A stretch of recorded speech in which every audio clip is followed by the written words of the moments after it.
You've been up since 3 a.m. cutting potatoes while shells explode nearby, and a man's life depends on whether you can heat his meal to exactly 165 degrees in a trench using gasoline and a helmet. Welcome to being a field cook in World War II. If you use these to fall asleep, hit subscribe so you don't miss any. Comment where you're at and the time too. Kind of fun seeing all the different places. Someone from Iceland commented once, and I had to Google what time zone that even is.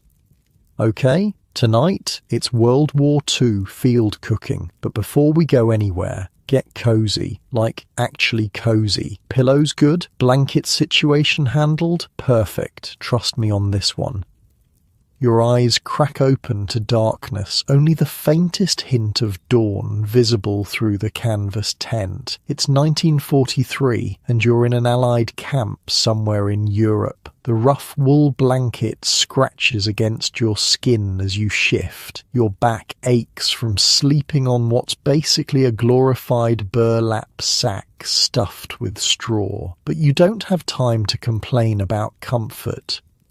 The sudden blast of a whistle jolts you fully awake. 4 in the goddamn morning. Again, you'd think being a cook would get you better hours than the infantry, but no. In the field, cooks are up first, to bed last. Rise and shine, cookie, the mess sergeant's voice booms through the tent. 200 hungry boys need breakfast in 2 hours. Your head still foggy with sleep, you roll off your cot and pull on your uniform. The fabric is stiff with yesterday's grease and sweat. Unlike your bed at home, where you might linger for a few more minutes of warmth, here there's no choice. You're already behind schedule. Move your arse, Private. Those potatoes won't peel themselves. The moment your boots hit the muddy ground outside, the cold slaps you in the face. It's early spring, and the night chill hasn't burned off yet. Your breath forms clouds in front of you as you trudge toward the field kitchen. The Gulashkanona goulash cannon, as everyone calls it, looms in the pre-dawn gloom. It's a massive field kitchen on wheels, with its tall chimney sticking up like the barrel of artillery, hence the nickname. The Germans invented it, but every army has their version now. This mobile kitchen is your domain, your weapon in the war. As you approach, you can see the mess sergeant already has the fires going. Smoke billows from the chimney, and the smell of burning wood mixes with the damp morning air. What you wouldn't give for a cup of coffee right now, but you know the rule: cooks eat last. Get on those potatoes, rookie, the sergeant barks, pointing to several massive burlap sacks. 200 pounds. I want 'em peeled and diced in 45 minutes. 200 pounds. Your shoulders slump. You grab a small paring knife the army never gives cooks proper equipment and drag the first sack over. Plunging your hands into the cold, dirt-covered potatoes, you get to work. You think that's bad? The sergeant laughs, noticing your expression. Back in North Africa, we had to peel potatoes with our bayonets while standing in a sandstorm. Sand got everywhere. Boys were crunching their way through breakfast for days. You're pretty sure he's exaggerating, but you don't dare say so. Instead, you focus on finding a rhythm. Grab potato, scrape, turn, scrape, slice, toss into the water bucket. Repeat. Your hands quickly grow numb from the cold water. Hey, you know why they made me a cook? Asks a skinny private working beside you. Without waiting for an answer, he continues, I told him I worked at my uncle's restaurant back home. Total lie. I just didn't want to be in the infantry. Now I'm wondering if maybe getting shot at would be better than this. You snort. At least we get to sleep indoors most nights.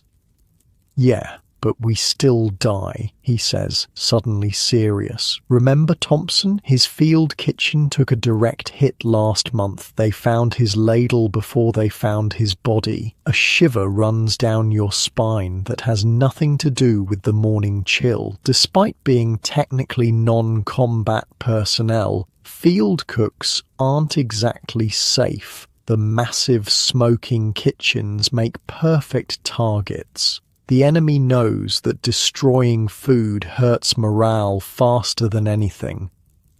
Less talking, more peeling, the sergeant shouts. By the time you finish the potatoes, your fingers are cut in a dozen places, stinging from potato juice and bleeding into the water, but there's no time to bandage them. Next come the onions, 50 pounds of them. Your eyes burn and water as you chop. The knife now slippery with a mixture of onion juice and your own blood. "Welcome to war, kid," mutters an older cook as he passes by. "The only difference between us and the infantry is they know who's trying to kill them." The sun is barely up when the sergeant orders you to start the porridge. Massive cauldrons hang over wood fires and you pour in oats, water, salt and a small amount of precious sugar. The heat from the fires is welcome against the morning chill, but it's also oppressive. Sweat begins to soak through your uniform, mixing with the grease and food stains already there. Stir constantly, the sergeant instructs. If it burns, you'll be eating it alone for a week. The wooden paddle you use to stir is 6 feet long and weighs about 10 pounds. After 15 minutes, your shoulders burn with the effort. The porridge bubbles and thickens, occasionally splashing up to scald your hands and arms. You've learned to ignore minor burns. They're just part of the job. "Oh, shit," says another cook suddenly, peering into one of the supply crates. "The bacon's gone off." The sergeant rushes over, his face darkening as he inspects the meat. In the dim light of early morning, you can see the greenish tint and smell the rot. Maggots writhe in the fatty parts. "How bad is it?" he asks. "About half is still okay. The rest..." The cook makes a gagging sound. "Salvage what you can," the sergeant orders. "Cut off the bad parts. The men need protein." Your stomach turns at the thought, but you know he's right. In the field, you waste nothing. Food supplies are too precious, too hard to come by, so you watch as 2 cooks carefully trim away the rotted portions of bacon, saving every edible scrap. "What do we do about the smell?" one of them asks. "Extra pepper," the sergeant answers without hesitation, "and don't tell anyone." This is the reality of being a field cook in wartime. You make do, you improvise, you feed men with whatever you have available, because a hungry soldier is an ineffective soldier. By 5:30 a.m., preparations are in full swing. The smell of cooking food begins to permeate the camp. In the distance, you can hear the stirring of men in their tents, the sound of boots on ground, the occasional cough or laugh. "They're like animals," says the skinny private, nodding toward the sounds. "They can smell food from a mile away. That's because they're starving half the time," you reply. "You try marching 20 miles a day on K rations." K rations, the portable, individual meal packages given to soldiers in the field, are notoriously awful. They're meant for emergency use, but the realities of war mean many men subsist on them for days or even weeks. A hot meal from a field kitchen is more than sustenance. It's a luxury, a reminder of home, a morale booster. The bacon situation is under control, but now there's another problem. The coffee grinder has jammed again. Without coffee, you might as well serve the men empty plates. Nothing causes mutiny faster than no morning coffee. "Fix it," the sergeant orders, thrusting the grinder into your hands. Use whatever you need, just get it working. You examine the grinder, finding a small stone that's gotten mixed in with the beans. After removing it, you take the mechanism apart, clean it as best you can with your filthy rag, and reassemble it. It's still not working perfectly, but it'll do the job. Not bad, the sergeant admits, testing the repaired grinder. You've got good hands. It's the closest thing to a compliment you've received since joining the kitchen crew. You try not to look too pleased. As 6 a.m. approaches, the pace becomes frantic. Porridge needs to be ladled into serving trays. Bacon, what's left of it, needs to be fried. Coffee needs to be brewed, gallons and gallons of it. Bread that was baked yesterday needs to be sliced. Every available surface in the kitchen area is covered with food or preparation materials. They're coming, someone shouts, and you look up to see the first wave of soldiers approaching, mess kits in hand, breath visible in the cold morning air. Places, everyone, the sergeant calls out. Remember, keep the line moving. No seconds until everyone's had firsts. You take your position behind a massive pot of porridge, ladle in hand. The soldiers file past, holding out their mess kits, their faces tired but expectant. You scoop, pour, in a rhythm that quickly becomes mechanical. Put some muscle into it, the sergeant says, passing behind you. These boys need calories. Don't be stingy. So you add a little extra to each serving, knowing it means less for someone at the end of the line. It's an impossible moral calculation, but you make it 100 times every meal. Thanks, Cookie, a mud-splattered corporal says as you fill his mess kit. Smells good today. You nod, not breaking your rhythm. Another soldier approaches, this one with a bandaged hand. Can you help me, buddy? He asks, gesturing to his injury. Can't hold the tray steady. Without hesitation, you take his mess kit, fill it carefully, and hand it back in a way he can grasp with his good hand. He nods gratefully and moves on. The line seems endless. 200 men, each hungry, each looking to you for their daily sustenance. Some make small talk. Others are silent, their minds already on the day's missions or the previous day's horrors. A few complain about the food, but most are just grateful to have a hot meal.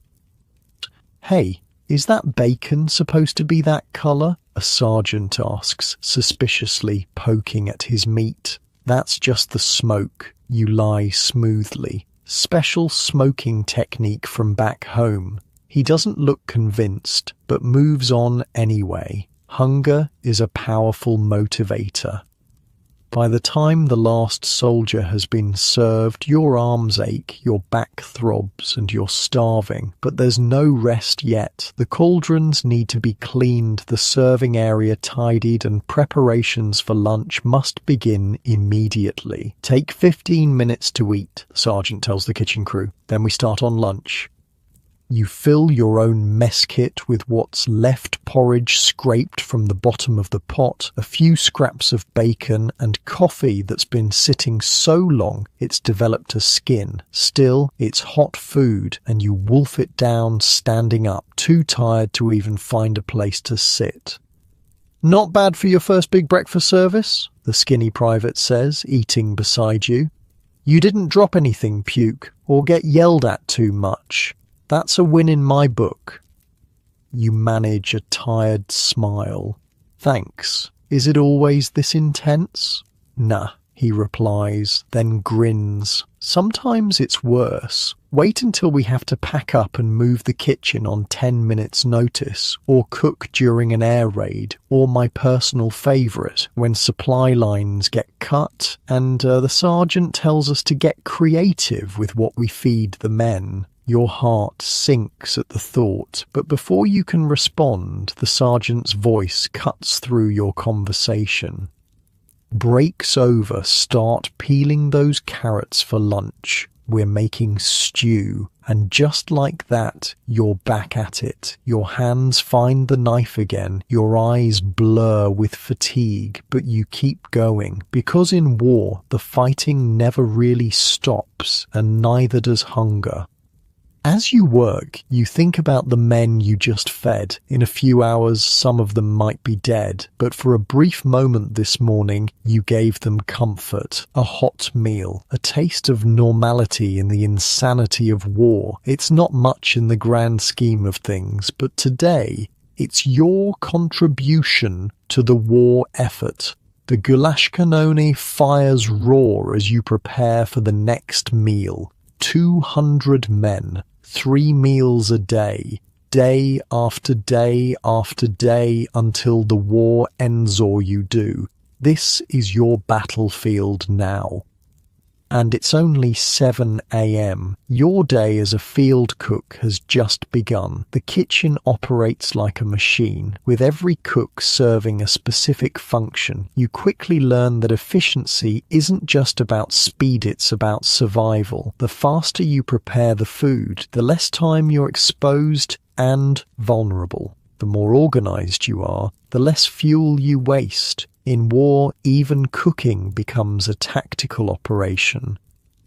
Always keep your head down, the sergeant instructs as you prepare lunch stew, and listen for incoming. You'll hear the whistle before the explosion. As if on cue, a distant rumbling shakes the ground. Artillery, but too far away to be a concern. Still, several of the newer cooks duck instinctively. You'll get used to it, an older cook tells you. After a while, you can tell how close they are just from the sound. When you need to worry is when you hear them but don't have time to be scared before they hit. With the lunch stew simmering, the sergeant calls you over to a separate section of the field kitchen. Here, several large metal boxes sit on the ground, each about the size of a small footlocker. These, he says, patting one of the boxes, are your new best friends, Mermite containers. We use them to transport hot food to positions too dangerous or remote for the men to come to us. He opens one to show you the design. Inside are several compartments separated by insulated walls. You can put hot stew in one section, bread in another, dessert in the third. Keeps everything at temperature for hours. When the fighting is too heavy for the men to break for meals, we send these out instead. Who delivers them? You ask, already suspecting the answer. We do, he replies, confirming your fear. Usually the newest cook gets the honor. Hope you remember your basic training, because delivering these will take you right up to the front lines. Your mouth goes dry at the thought. When you volunteered for kitchen duty, you'd hope to stay away from the worst of the fighting. Now you realize that might have been naive. Don't look so worried, the sergeant says, actually showing a hint of compassion. They usually don't target a single man running food, usually. That afternoon, you get your first taste of Mermite duty. The stew is ladled into the containers, bread is wrapped and placed in its compartment, and coffee is poured into insulated pots. Then the sergeant hands you a map with an X marked on it. 2nd Platoon, B Company, he says. They're dug in about a mile east of here. Follow this path, keep your head down and don't spill the food. Those boys haven't had a hot meal in 3 days. The containers are heavier than they look, especially when filled with food. You struggle to lift 2 of them, one in each hand. Take this too, says the skinny private, handing you a rifle. Just in case. In case of what? You ask, not sure how you'll carry it along with the food. In case you want to shoot yourself rather than come back for another shift in this kitchen, he jokes, but then turns serious. Strap it to your back. You probably won't need it, but you don't want to be caught without it. With the mermites weighing down your arms and the rifle awkward on your back, you set off. The well-worn path leads through a wooded area, offering some cover. As you walk, the sounds of the camp fade behind you, replaced by an eerie quiet occasionally broken by distant gunfire. Your heart races. With each step, every shadow could be an enemy soldier. Every sound could be a sniper taking aim. The weight of the containers makes your progress slow, and your arms begin to tremble with the effort. After what feels like hours but is probably only 20 minutes, you hear voices ahead, American voices. Relief washes over you as you approach a series of foxholes and makeshift barriers where soldiers are positioned. "Food's here," someone calls out when they spot you, and suddenly you're surrounded by grateful men. "About damn time," says a lieutenant, but there's no real anger in his voice. "What have you got for us, Cookie?" "Beef stew," you reply, setting down the containers with shaking arms. "And bread. Coffee too." "Real beef?" asks a private skeptically. You think about the tough, stringy meat you helped prepare that morning, officially labelled as beef but of highly questionable origin. "Army beef," you answer diplomatically. They laugh, understanding perfectly what that means. As they open the containers and the smell of hot food wafts out, you see the change in their faces. Exhaustion gives way to pleasure, if only momentarily. Some close their eyes as they take their first bite, savouring the simple comfort of a warm meal. "You don't know what this means, buddy," a sergeant tells you as he collects portions for the men who can't leave their positions. "We've been eating cold K rations since Tuesday." You watch as they eat, struck by how something so basic food you might have complained about in civilian life can bring such joy in these circumstances. Despite the danger of your delivery mission, despite your exhaustion, you feel a strange sense of pride. "Better get back before it gets dark," the lieutenant advises, handing you the empty containers. "And thanks, really." The walk back is just as tense, but faster without the weight of the food. When you arrive at the field kitchen, the sergeant merely nods, which you've learned is his version of high praise. "Good job not dying," the skinny private says cheerfully. "Now help me with dinner prep. We're trying to make something edible out of powdered eggs and canned ham." And so your day continues. Prep, cook, serve, clean, repeat. By evening, you've been on your feet for over 14 hours. Every muscle aches. Your hands are a mess of cuts, burns and blisters. Your uniform is stiff with sweat and food residue. Dinner service is similar to breakfast, though the men are even more tired now, their faces grimmer with the day's experiences. You serve mechanically, too exhausted to even register their faces anymore.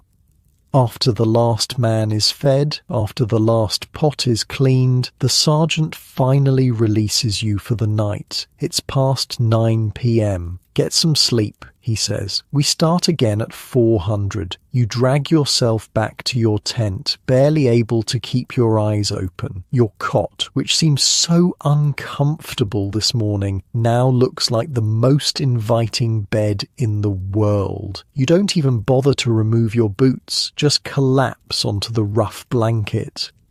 As you drift off to sleep, images from the day flash through your mind. The mountains of potatoes, the rotting bacon, the grateful faces of the men at the front line. In your last moments of consciousness, a strange thought occurs to you. Perhaps being a field cook isn't so different from being a combat soldier after all. Your weapons might be ladles instead of rifles. Your battles fought against time and scarcity rather than enemy soldiers, but the stakes feel just as high. A man's survival might not depend on how well you can shoot, but it absolutely depends on whether you can feed him. Tomorrow will bring another day of the same challenges, another day of improvising, of making do, of turning meager supplies into meals that keep an army going. Another day of burns and cuts and back-breaking labour. Another day of wondering if this is the time your kitchen will be targeted. But as you finally succumb to sleep, there's a small, surprising sense of purpose settling in your chest. In a world torn apart by violence, you're creating something instead of destroying, feeding instead of killing. It's not the glory you might have imagined when the war began, but it's something real, something necessary. Your last thought before sleep claims you completely. Maybe this is exactly where you're meant to be. Unlike your cozy bed right now, where you're safe and warm, where no sergeant will wake you at 4 a.m. to peel potatoes, where no one's life depends on your cooking skills, as you sink deeper into your own comfortable pillows, imagine how precious sleep must have been to those field cooks, knowing another punishing day awaited them just a few hours away. The sergeant's boot connects with your cot at exactly 0400, right on schedule. Rise and shine, cupcake, we've got a special visitor today. You pry your eyes open, body still aching from yesterday. The tent is pitch black, the only light coming from the sergeant's flashlight as he moves on to wake the next victim. Who's coming, you mumble, already pulling on your boots. Colonel Bryant, Division Quartermaster, the skinny private from yesterday, whose name you've learned is Miller Whispers from the darkness. Big shot from HQ. Sergeant's been losing his mind about it since midnight when the message came through. Shit. No wonder the sergeant seems even more on edge than usual. Outside, the pre-dawn air bites at your face. April in Europe means the nights are still freezing, though the days sometimes hint at warmth. The field kitchen is already alive with activity, fires roaring in the goulash kanona. Listen up. The sergeant gathers the kitchen crew. His face looks haggard in the firelight, like he hasn't slept at all. The quartermaster is inspecting our operation today. That means everything needs to be perfect. And I mean actually perfect, not army perfect. He paces as he speaks, his anxiety infecting the group. He's bringing our new ration allocation. Word is supplies are getting tighter. The push into Germany is stretching the supply lines thin, and the brass are cutting rations across the board. A collective groan rises from the crew. Cut the belly aching, the sergeant snaps. We've got work to do. Today's menu is supposed to be powdered eggs, bacon, and toast for breakfast. Beef stew and biscuits for lunch, meatloaf and potatoes for dinner. With what supplies? Asks an older cook named Jenkins. We're already scraping bottom on everything but potatoes. That's why the quartermaster is coming, genius. The sergeant rubs his temples. But he's not showing up till 0900, so we've got 5 hours to make this place inspection ready and somehow serve breakfast with what we've got. He turns to you suddenly. You. Take inventory. I want to know exactly what we have to work with. You head to the supply tent, flashlight in hand. The canvas structure holds what remains of your food stores, and it's not encouraging. Half-empty sacks of flour, a small amount of powdered eggs, coffee, thank God, some tins of mysterious meat products, dehydrated vegetables, a few precious onions, lard, salt, pepper, a dwindling supply of sugar. You write everything down meticulously, painfully aware that it's not enough to make what's on the menu, not even close. When you return with the inventory list, the sergeant studies it with a deepening frown. Okay, he says finally. Here's what we're going to do. Stretch the powdered eggs with extra water and a bit of flour to bulk them up. We'll fry up what's left of the bacon, but cut it smaller, thin strips. More pieces, less actual bacon per man. The toast, we've got bread from yesterday. Slice it thin, toast it hard. It'll be like eating cardboard, Miller comments. You got a better idea, the sergeant challenges. When Miller falls silent, he continues, I didn't think so. Now get moving. Breakfast at 600 sharp. The kitchen crew springs into action. You're assigned to the eggs, which turns out to be an education in creative cooking. The powdered eggs, when mixed just with water, make a pale, runny approximation of scrambled eggs. But by adding flour, a tiny bit of powdered milk, and beating the mixture vigorously, it takes on a more substantial texture. Add a pinch of this, Jenkins says, handing you a small packet of yellow powder. What is it, you ask, suspicious. Turmeric makes the eggs look more like eggs instead of library paste, he winks. Been carrying my own little stash since North Africa. The things you learn in desperate times. You sprinkle in the turmeric, amazed as the pale mixture takes on a more appetizing golden hue. Where'd you learn this trick?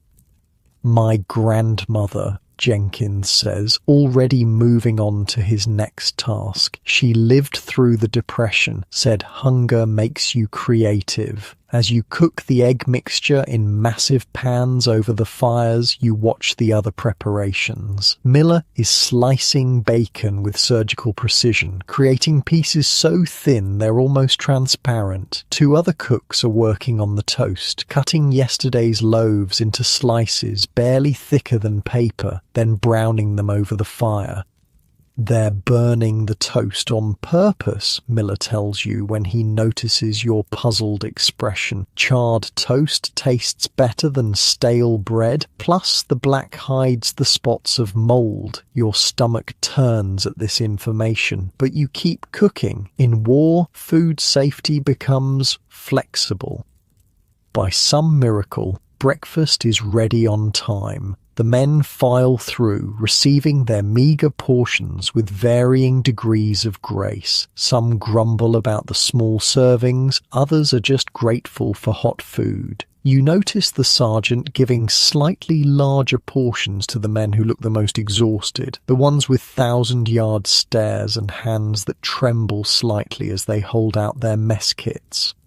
After breakfast, the real work begins. The sergeant has you scrubbing every surface of the field kitchen until it gleams, or at least until it looks less like a grease pit and more like a place where food might be safely prepared. The quartermaster isn't just inspecting, Jenkins explains, as you work side by side, scraping burnt egg from a massive pan. He's deciding if we get priority on the supply chain or if we get the leftovers after the other units are served.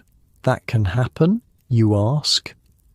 Politics, kid. Even in war, especially in war, every unit wants the best for their men. Quartermaster's job is to decide who gets what. If he likes what he sees here, we get better supplies. If not, he makes a slashing motion across his throat. The hours crawl by.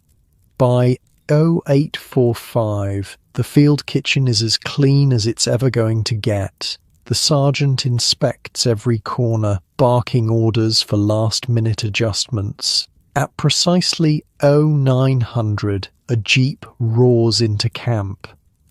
Colonel Bryant is a small man with a permanent scowl and clipboard that seems attached to his hand. He barely acknowledges the sergeant's salute before launching into his inspection. "Show me your stores," he demands. The sergeant leads him to the supply tent where your carefully organized but pathetically depleted supplies await. You and the rest of the crew hover anxiously nearby. This is it? The colonel's eyebrows rise. How have you been feeding your unit?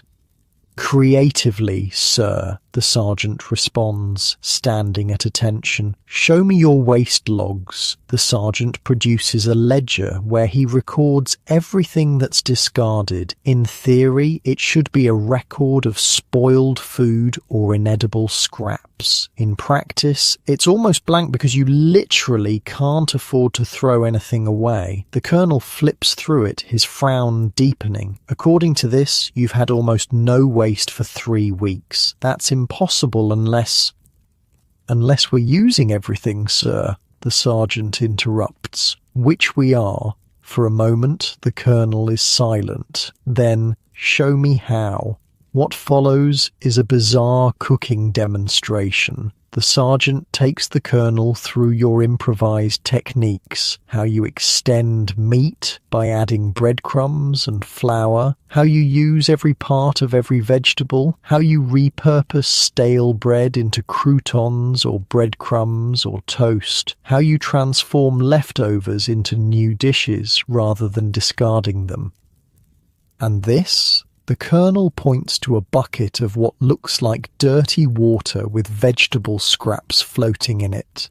Stock, sir, the sergeant explains. We save all vegetable trimmings, bones, meat scraps, simmer them to extract flavour. Nothing gets thrown away. The colonel makes notes on his clipboard, his expression unreadable. Then he moves on to inspect the goulash cannoli and the rest of your equipment.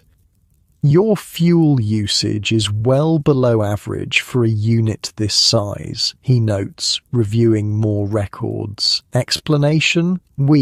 The sergeant hesitates. We supplement with whatever we can find, sir, meaning wood from the surrounding area, sometimes coal if we can get it. We only use the issued petroleum when absolutely necessary. More notes on the clipboard. The colonel's face gives nothing away. Finally, after nearly 2 hours of inspection, the colonel addresses the entire kitchen crew. I've visited 12 field kitchens this week, he says, his voice crisp. Most are struggling with the supply situation. Most are sending requests for double or triple what they actually need, hoping to get enough. Most are wasting 15-20% of what they receive. He pauses, looking each of you in the eye. This operation is different. Your efficiency metrics are exceptional. Your waste is minimal. Your improvisation is, he seems to search for the right word, commendable. The sergeant stands a little straighter. I'm authorizing a special supply drop for your unit, the colonel continues, not because you need more than others, but because you've proven you'll make the most of it. Relief washes over the crew. The colonel hands the sergeant a packet of papers. These are your new ration cards and allocation. There's also something else in their training materials, new techniques for preservation and preparation that we've been developing. I want you to implement them and report back on their effectiveness. Yes, sir, the sergeant says, accepting the packet like it's made of gold. One more thing. The colonel adds, I'm assigning your unit to train other kitchen crews in your methods. Sergeant, select 2 of your men to create a demonstration program. Starting next week, you'll receive visitors from other units. With that, he returns to his jeep and is gone in a cloud of dust, leaving behind a stunned kitchen crew. Holy shit, Miller breathes once the colonel is out of earshot. Did we just get promoted? More like additional duties, Jenkins mutters, but he's smiling. The sergeant is already tearing into the packet, reviewing the new allocation. His eyebrows rise higher with each page. We're getting double butter rations, he announces, and canned meat. Real canned meat, not that mystery stuff. Extra coffee too. A cheer goes up from the crew, quickly hushed by the sergeant. Don't get too excited. We've still got lunch to prepare, and now we've got these new techniques to learn. He pulls out a smaller booklet from the packet. Apparently the food scientists back home have been busy. He hands the booklet to you. You seem smart enough. Study this, then teach the rest of us. The title reads, Advanced Field Preservation and Preparation Techniques, Classified. Over the next hour, as lunch preparations continue around you, you pore over the booklet. It's fascinating stuff, scientific approaches to food preservation, nutritional calculations, methods for extending shelf life, techniques for maximizing flavor with minimal ingredients. One section particularly catches your eye, emergency substitutions. It lists dozens of creative replacements for standard ingredients, coffee made from acorns, flour extended with ground tree bark, meat substitutes made from mushrooms. It's survival cooking taken to an extreme. Anything useful in there? The sergeant asks, pausing beside you. You look up. It's amazing, Sarge. Some of this stuff is like cooking magic, but some of it... What? Some of it's basically starvation cooking. Like, there's a section on how to make bread with sawdust when flour runs out. It works, but it's barely food. The sergeant's face darkens. That's why the colonel was so interested in our methods. Things must be getting worse with the supply chain than they're telling us. He takes the booklet, flips through it quickly, then hands it back. Keep this close. I have a feeling we're going to need it. The afternoon passes in a blur of activity. Lunch is served a stew made more flavorful by the stock you've been saving, stretched with extra potatoes but still satisfying. Then it's immediately on to dinner prep and implementing some of the new techniques from the booklet. You show Jenkins and Miller a method for tenderizing tough meat using a brine solution with baking soda. It breaks down the proteins, you explain, reading from the booklet, makes even the toughest cuts edible. Where do they come up with this stuff? Miller asks, watching skeptically as you prepare the brine. Scientists, you reply. Says here they've got whole laboratories back home just working on how to feed the army better. Seems like they could just send us more food instead of clever ways to make garbage edible, Miller grumbles. Jenkins cuffs him lightly on the back of the head. Use your brain, kid. If they could send more food, they would. This is about making do with what we've got.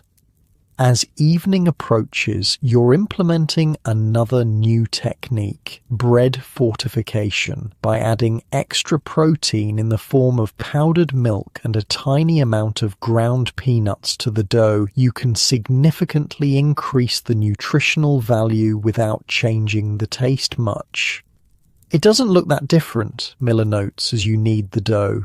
That's the point, you say. The men get more nutrition without feeling like they're eating weird science experiments. The promised supply drop arrives just before dinner crates of provisions that are quickly unpacked and inventoried. As the sergeant predicted, it's better quality than your usual shipments. Real canned meat, butter, coffee, even a few luxury items like chocolate and canned peaches. Special occasion only, the sergeant says, locking away the chocolate, when the men really need a morale boost. Dinner preparation takes on a festive air with the new supplies. The meatloaf actually contains recognizable meat. The potatoes are mashed with real butter. There's even gravy made from actual drippings rather than just flour and water colored with coffee. As the men file through for dinner, their reaction is immediate. Eyes widen at the sight of the improved food. Comments of appreciation flow freely. One grizzled staff sergeant actually stops to shake your hand. "Whatever you boys are doing different, keep it up," he says. "Best meal I've had since Paris." That night, as you finally collapse into your cot, exhausted but satisfied, Miller flops down beside you. "So," he says, "you think we can actually pull this off? Teaching other units our methods?" You think about the day's events, the inspection, the new techniques, the improved supplies, the satisfied faces of the men at dinner. "Yeah," you reply, "I think we can." Miller is quiet for a moment. "You know what's weird? Before the war, I hated cooking, couldn't boil water without burning it. Now look at me, practically a chef." You laugh. "War does strange things to people." "True that." Miller yawns. "See you at 400, Cookie."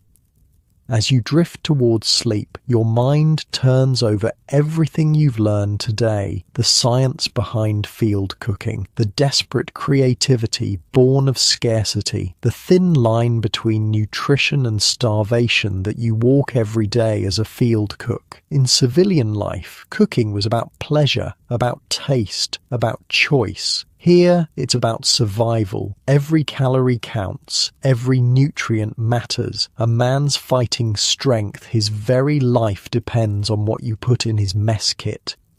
It's a responsibility you never expected to have, but as sleep claims you, you realize it's one you're starting to take pride in. Tomorrow will bring new challenges, new improvisations, new lessons in the brutal arithmetic of feeding an army on dwindling supplies. But tonight, at least, you fed them well. And in war, perhaps that's victory enough. As you drift off in your uncomfortable cot, so different from your comfortable bed right now, you wonder what new cooking challenges tomorrow will bring. But that's for tomorrow. For now, sleep claims you, dreamless and deep. A terrifying whistling sound tears through the air, getting louder by the second. Incoming, your body reacts before your mind does. Diving for the nearest foxhole, you slam into the dirt next to Jenkins as the shell hits somewhere behind the field kitchen. The ground shakes. Dirt rains down. Your ears ring with the explosion. "Son of a bitch," Jenkins mutters, peering over the edge. They hit the latrine. 3 weeks have passed since the quartermaster's visit, and everything has changed. Your unit has pushed deeper into Germany, following the front line as Allied forces press toward Berlin. The relative safety of the rear echelon is gone. Now you're cooking less than a mile from active combat. "All clear." The sergeant's voice cuts through the chaos. "Back to work. Those potatoes won't peel themselves." You climb out of the foxhole, legs shaky, and stumble back to your station. The massive pot of stew you were stirring has been knocked over by the concussion, its contents spilled across the dirt. "Well, shit," you sigh, looking at the mess. "Clean it up and start again," the sergeant orders, already moving on to assess other damage. "We've still got 200 men to feed by noon." This is your life now. cooking under fire, the constant tension of knowing the next shell might have your name on it, the responsibility of keeping men fed despite everything the war throws at you, the routine that seemed so grueling back at the training camp now feels like a luxury. Wake at 0400. Prepare breakfast by 0600. Clean up. Prepare lunch by 1200. Clean up. Prepare dinner by 1800. Clean up. Sleep. Repeat.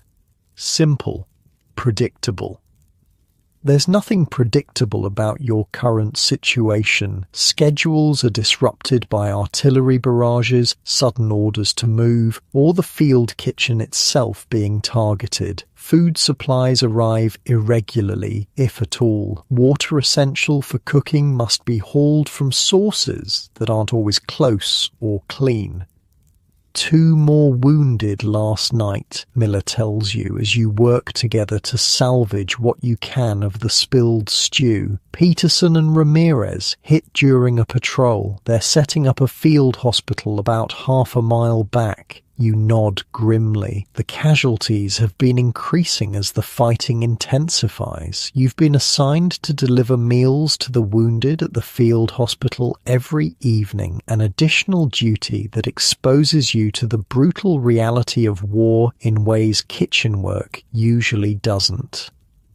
Save whatever meat you can find, you tell Miller, scooping up chunks from the cleaner parts of the spill. We'll wash it off and reuse it. He grimaces but follows your lead. You've both learned that waste isn't an option. Not here, not now. By some miracle, you manage to prepare a new batch of stew before lunchtime. It's thinner than planned, with less meat and more root vegetables, but it's hot and filling. The men coming in shifts from the front line are too hungry to complain.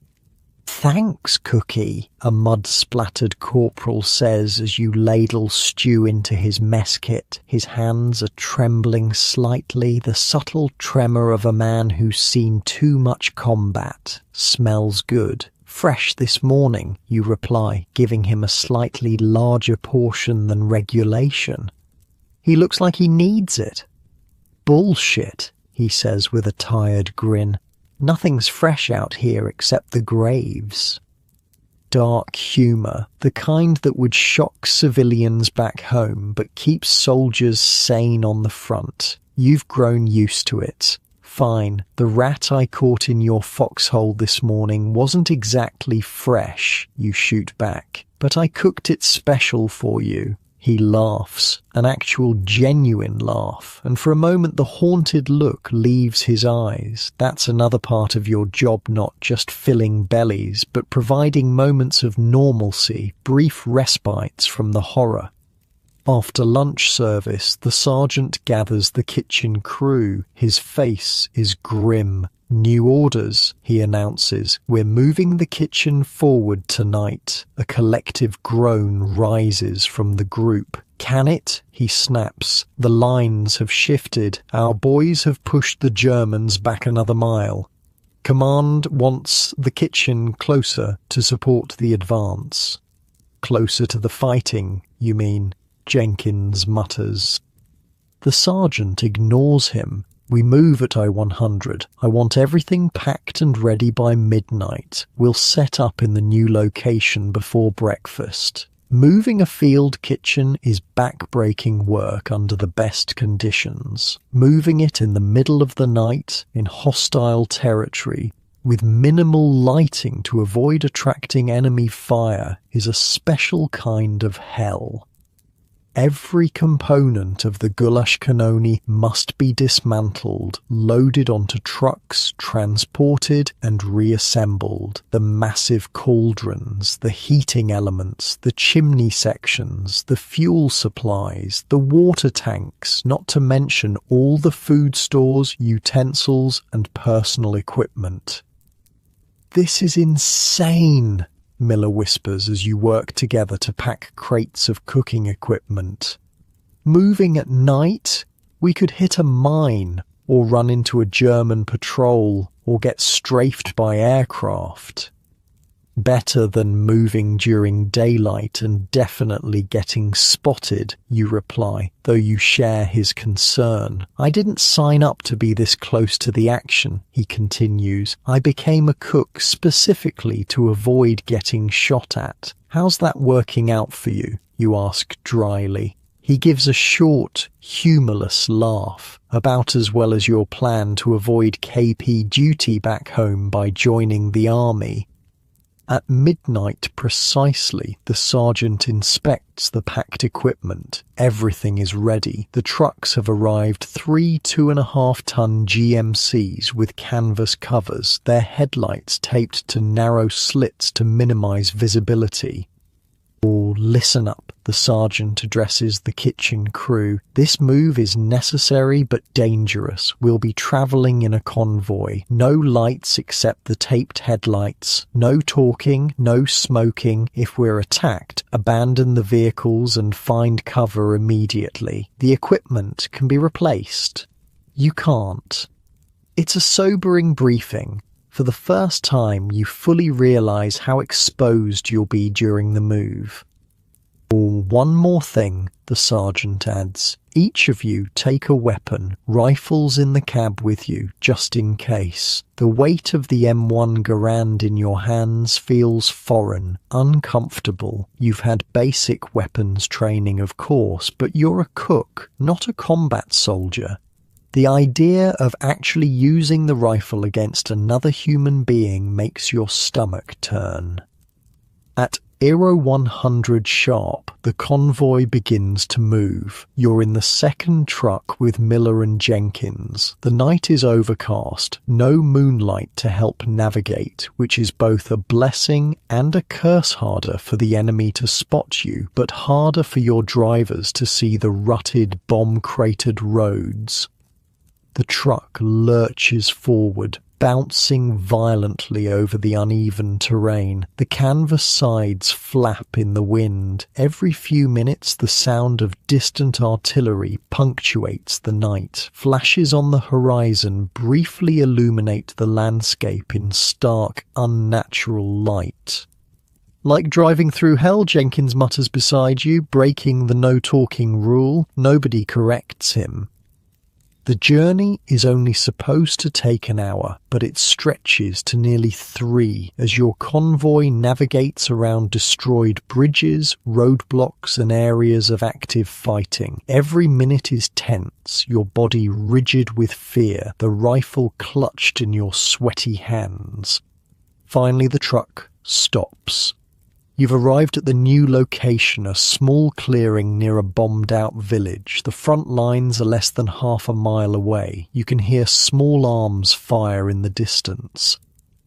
Out and unload, the sergeant orders. We need to be set up before first light. Exhausted from the journey and lack of sleep, you still have to unpack and reassemble the entire field kitchen. It's grueling work in the pre-dawn darkness, made more challenging by the need to stay quiet and avoid using lights that might attract enemy attention.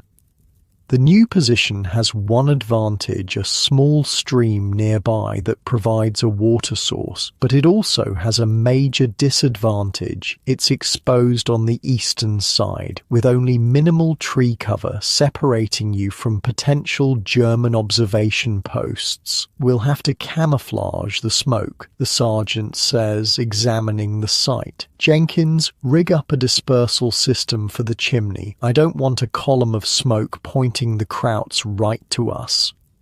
Jenkins nods. He's done this before, creating a system of baffles and covers that spreads the smoke from the cooking fires horizontally rather than letting it rise in a visible column. Dawn breaks as you finish setting up. Everyone is dead on their feet, having been awake for over 24 hours straight. But there's no rest, yet breakfast still needs to be prepared. Simple meal this morning, the sergeant announces. Oatmeal, coffee, hardtack. That's it. We don't have time for anything fancy.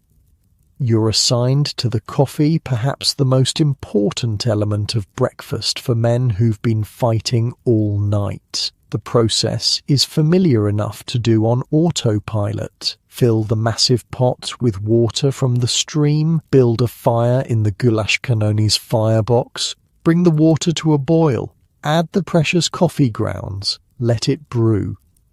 As the water heats, you hear a new sound cutting through the morning air, the distinctive crack of a sniper rifle, followed by the ping of a bullet hitting metal nearby.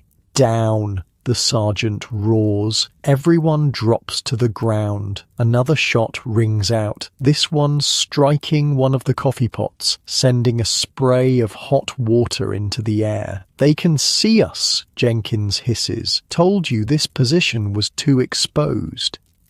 The sergeant crawls toward the nearest truck, keeping his body low. He returns moments later with a field radio. "Support coming," he says tersely. "Counter sniper team, but we need to get the camouflage netting up now." For the next 20 minutes, you work in a terrifying game of cat and mouse. Staying low, moving in short bursts, you help string camouflage netting over the field kitchen. Every few minutes, the sniper takes another shot, keeping you pinned down but thankfully not hitting anyone. Finally, a squad from your unit arrives, including 2 snipers with scoped rifles. They immediately take positions at the edge of the clearing, scanning the tree line to the east. "Keep cooking," the squad leader tells you. "We'll handle the kraut." It's surreal, preparing breakfast while a sniper duel unfolds less than 100 yards away. The sharp crack of rifles punctuates the morning as you stir the oatmeal and salvage what's left of the coffee. Your hands shake, but you keep working. The men will be arriving for food soon, hungry after a night of combat. A final shot rings out, followed by a cheer from your unit's snipers. "Got him," the squad leader reports to your sergeant. "You should be clear now, but keep that netting up just in case." Breakfast is served under the camouflage netting, creating a strange, dappled light across the serving area. The men arrive in small groups, dirty and exhausted from overnight operations. Many have the hollow-eyed look of soldiers who've been in constant combat too long. "Sorry about the simple breakfast," you say to one particularly gaunt-looking private as you ladle oatmeal into his mess kit. "We had to move during the night." "Are you kidding?" he replies. "Hot food is hot food. We've been eating cold K rations for days." By mid-morning, the situation has stabilized somewhat. The immediate threat is gone, but the new reality of your position remains. You're now a forward field kitchen directly supporting frontline operations. The danger is constant. "Get some sleep," the sergeant tells the crew after breakfast is cleaned up. 2-hour shifts. I need everyone fresh for lunch prep. You find a spot under one of the trucks, curl up on your bedroll, and fall into an exhausted sleep almost instantly. It feels like only minutes have passed when Miller shakes you awake. "Your shift," he says. "Sergeant wants you on bread duty for lunch." Bread is tricky in field conditions. The portable ovens attached to the goulash cannona are temperamental at best, especially with the inconsistent fuel you're forced to use, but bread is also vital filling, transportable, and a comfort food that reminds men of home. You mix the dough quickly using the fortification techniques from the special manual. Extra protein from powdered milk, a little vegetable oil for fat, just enough sugar to feed the yeast. You've become expert at knowing the exact consistency by feel, a skill no recipe can teach. While the dough rises, you help prepare the main courser pasta dish with what the supply officer optimistically labelled meat sauce. The actual meat content is questionable, but with enough tomato paste, herbs and careful seasoning, it becomes something appealingly food-like. The sound of vehicles approaching interrupts your work, not the familiar rumble of American trucks, but something different. Everyone freezes. Tigers, Jenkins says, his voice tight. German tanks. The sergeant is already moving. Get to the foxholes, now. You abandon the food and run for the nearest foxhole, diving in headfirst as the first shell whistles overhead. It explodes somewhere behind you, the concussion slamming into your back like a giant fist. More shells follow. The Germans can't see you directly thanks to the camouflage, but they're bracketing the area where they suspect you might be, walking artillery fire across the clearing in a deadly pattern. In the foxhole with you are Miller and a young cook's assistant named Parker, barely 18. Parker's face is white with terror, his body trembling uncontrollably. First time under fire? You ask him, trying to sound calmer than you feel. He nods, unable to speak. Just keep your head down, you say. It'll pass. But the barrage continues. Intensifies. Dirt and debris rain down on your foxhole. The sound is overwhelming, not just the explosions, but the ripping, tearing sound of trees being shredded by shrapnel. They're gonna hit the kitchen, Miller says grimly. All that work for nothing. As if summoned by his words, a massive explosion erupts from the direction of the goulash canon. You risk a peek over the edge of the foxhole and your heart sinks. Direct hit. One of the trucks is burning and parts of the field kitchen are scattered across the clearing. The barrage continues for what feels like hours, but is probably only 20 minutes. When it finally stops, the silence is almost as shocking as the noise was. Stay down, Miller warns as Parker makes to stand up. They always wait to see if anyone moves, then they start again. Sure enough, after a tense minute of silence, another shell screams in, exploding near where the sergeant's foxhole is located, then nothing. Testing, Miller explains. Seeing if they got us all. Another 5 minutes pass before the sergeant's voice rings out. Sound off by Foxhole 1. 2 here, comes a reply from somewhere to your right. 3 here, Miller shouts, and so it goes, each foxhole reporting in. Miraculously, no one is dead, though several cooks have minor injuries from flying debris. When it's finally safe to emerge, the devastation is clear. One truck is completely destroyed. The goulash canon is damaged, but intact, the sturdy field kitchen having survived worse in its long service. Food and supplies are scattered everywhere, much of it unsalvageable.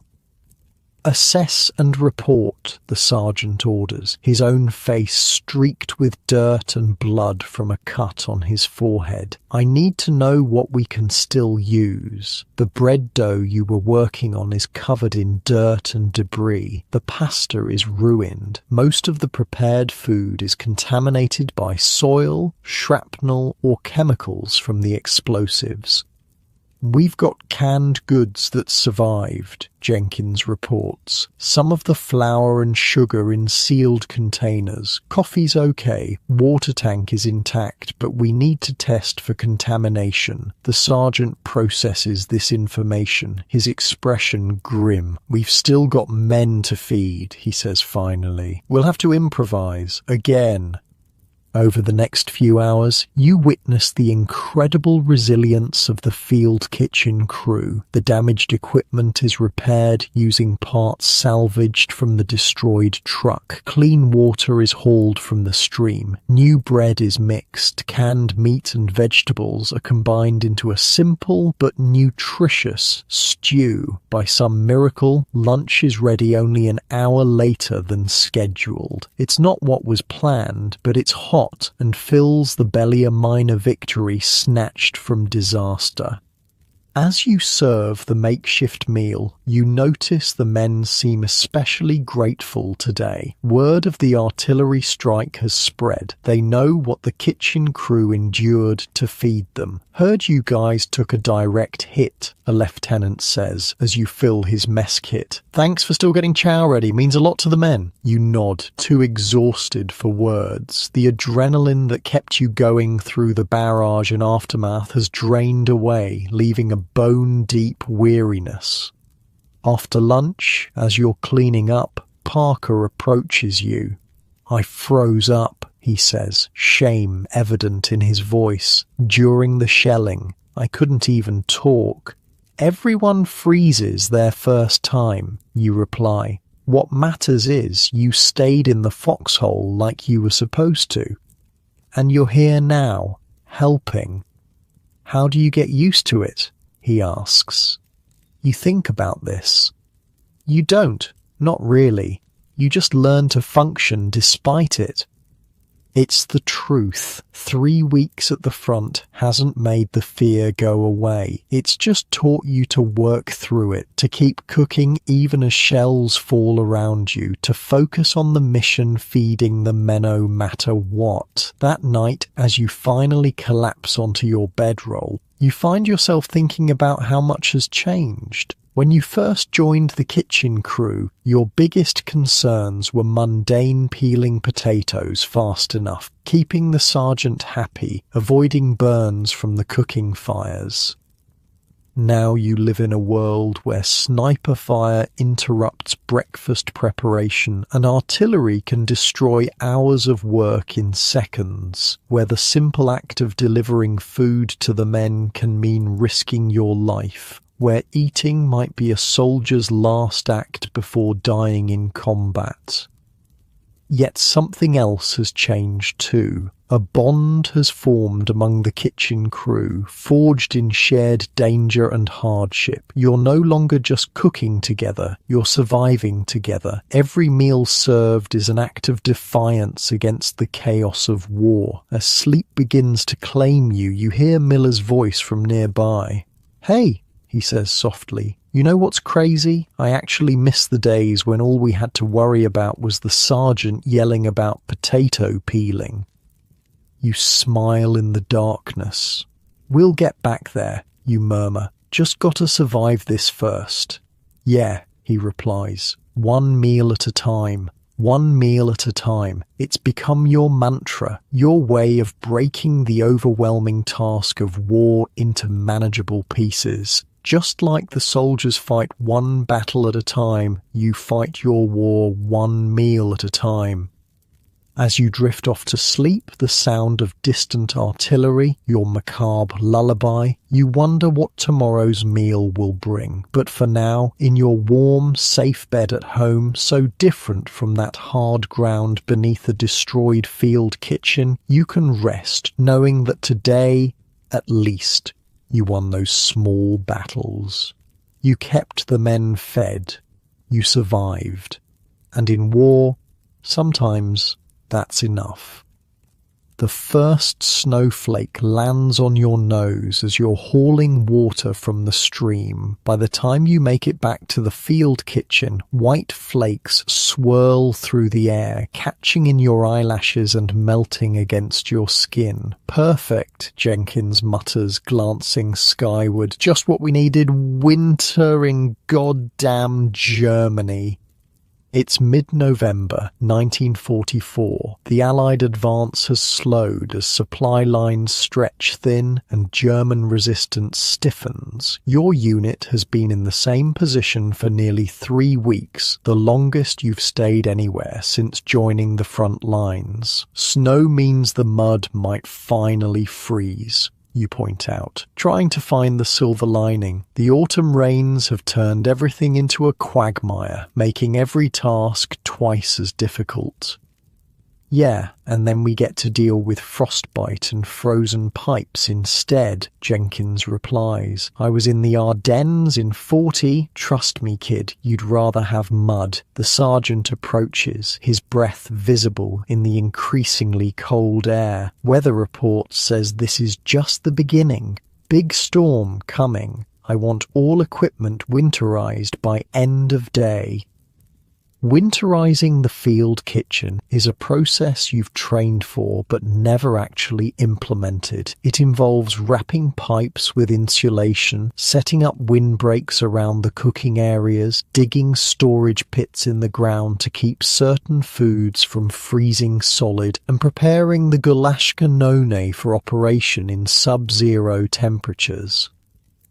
Miller, you and Parker dig the storage pits deep enough that they won't freeze through. You, he points at you, work with Jenkins on insulating the water system. If our pipes freeze, we're screwed. By midday, the snow is falling steadily. A white blanket covers the camp, beautiful in a way that almost makes you forget the war until the distant crump of artillery breaks the silence.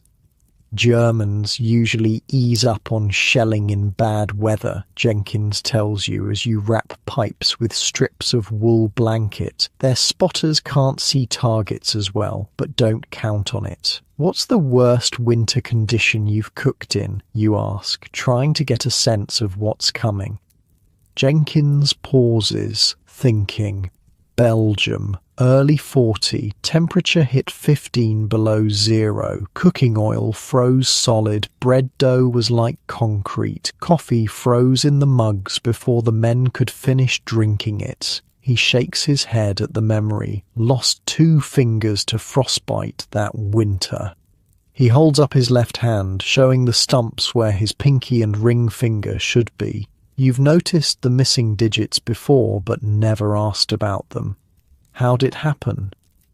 Spilled boiling water on my glove. Had to take it off to dry. By the time I realized how bad the frostbite was, it was too late. He flexes his remaining fingers. Could have been worse. A cook from another unit lost his whole hand, grabbed a metal pot without gloves, skin stuck to it like touching a frozen pump handle. His matter-of-fact tone chills you more than the falling snow. This isn't just uncomfortable weather, it's potentially lethal. By evening, 3 inches of snow blanket the camp, and the temperature has dropped dramatically. The winterizing is complete, but now you face a new challenge. Dinner preparation in freezing conditions. We're switching to one-pot meals whenever possible, the sergeant announces. Less exposure, less fuel, less chance for things to go wrong. Tonight is stew. Heavy on potatoes and whatever vegetables we've got left. The whatever we've got left part is concerning. Supply deliveries have become increasingly sporadic as winter weather affects the roads. Your last proper resupply was over a week ago, and stocks are running dangerously low. Inventory check, the sergeant orders, pointing at you and Miller. I need to know exactly what we've got and how long it will last. The inventory is grim. Flour for maybe 4 more days of bread. Potatoes for 3 days if you stretch them. Coffee, the lifeblood of the army, down to enough for just 2 days. Meat is practically non-existent. Just a few cans of mystery protein that might be beef or might be worse. We're going to have to forage, the sergeant says after reviewing your findings. Local farms, abandoned villages, Anything we can find. Sir, most of those areas haven't been fully cleared of enemy troops, you remind him. I'm aware of the risk, Private. That's why you'll go with a security detail. He looks you in the eye. First light tomorrow, dress warm. That night, dinner is a thin stew that barely qualifies as food, mostly water with chunks of potato, a few withered carrots, and precisely one piece of meat per serving. The bread is yesterday's loaves, slightly stale but edible when dipped in the broth. The men don't complain. They've grown accustomed to diminishing rations as winter approaches. They eat quickly, stamping their feet against the cold, then hurry back to whatever shelter they've found or created.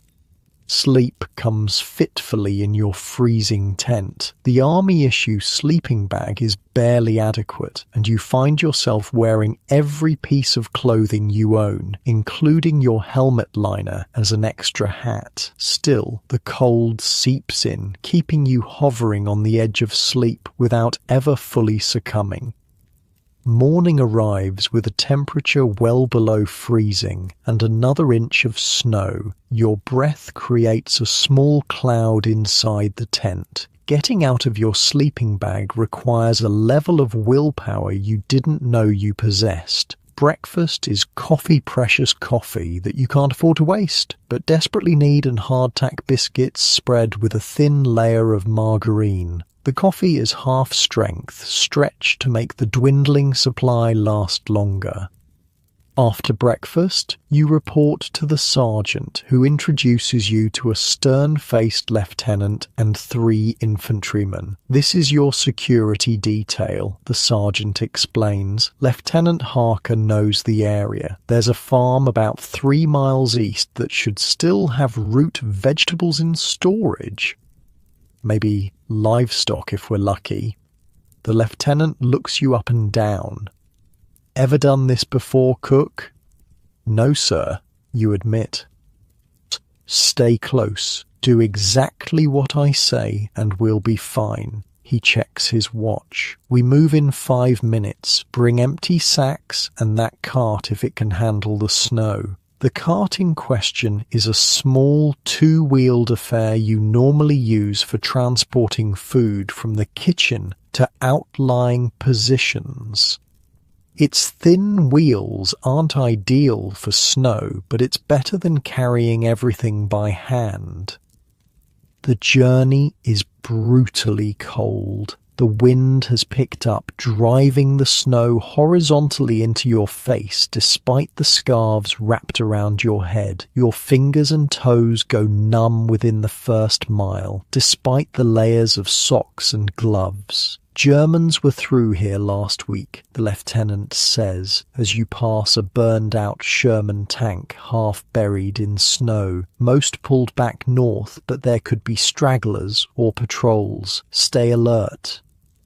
The farm appears after nearly 2 hours of trudging through deepening snow. It's a typical German farmhouse with a large barn and several outbuildings. No smoke rises from the chimney. No tracks mar the snow around it, abandoned, at least temporarily. Anderson, Peters, check the house, the lieutenant orders. Williams, with me on the barn. Cook, stay put until we clear the buildings.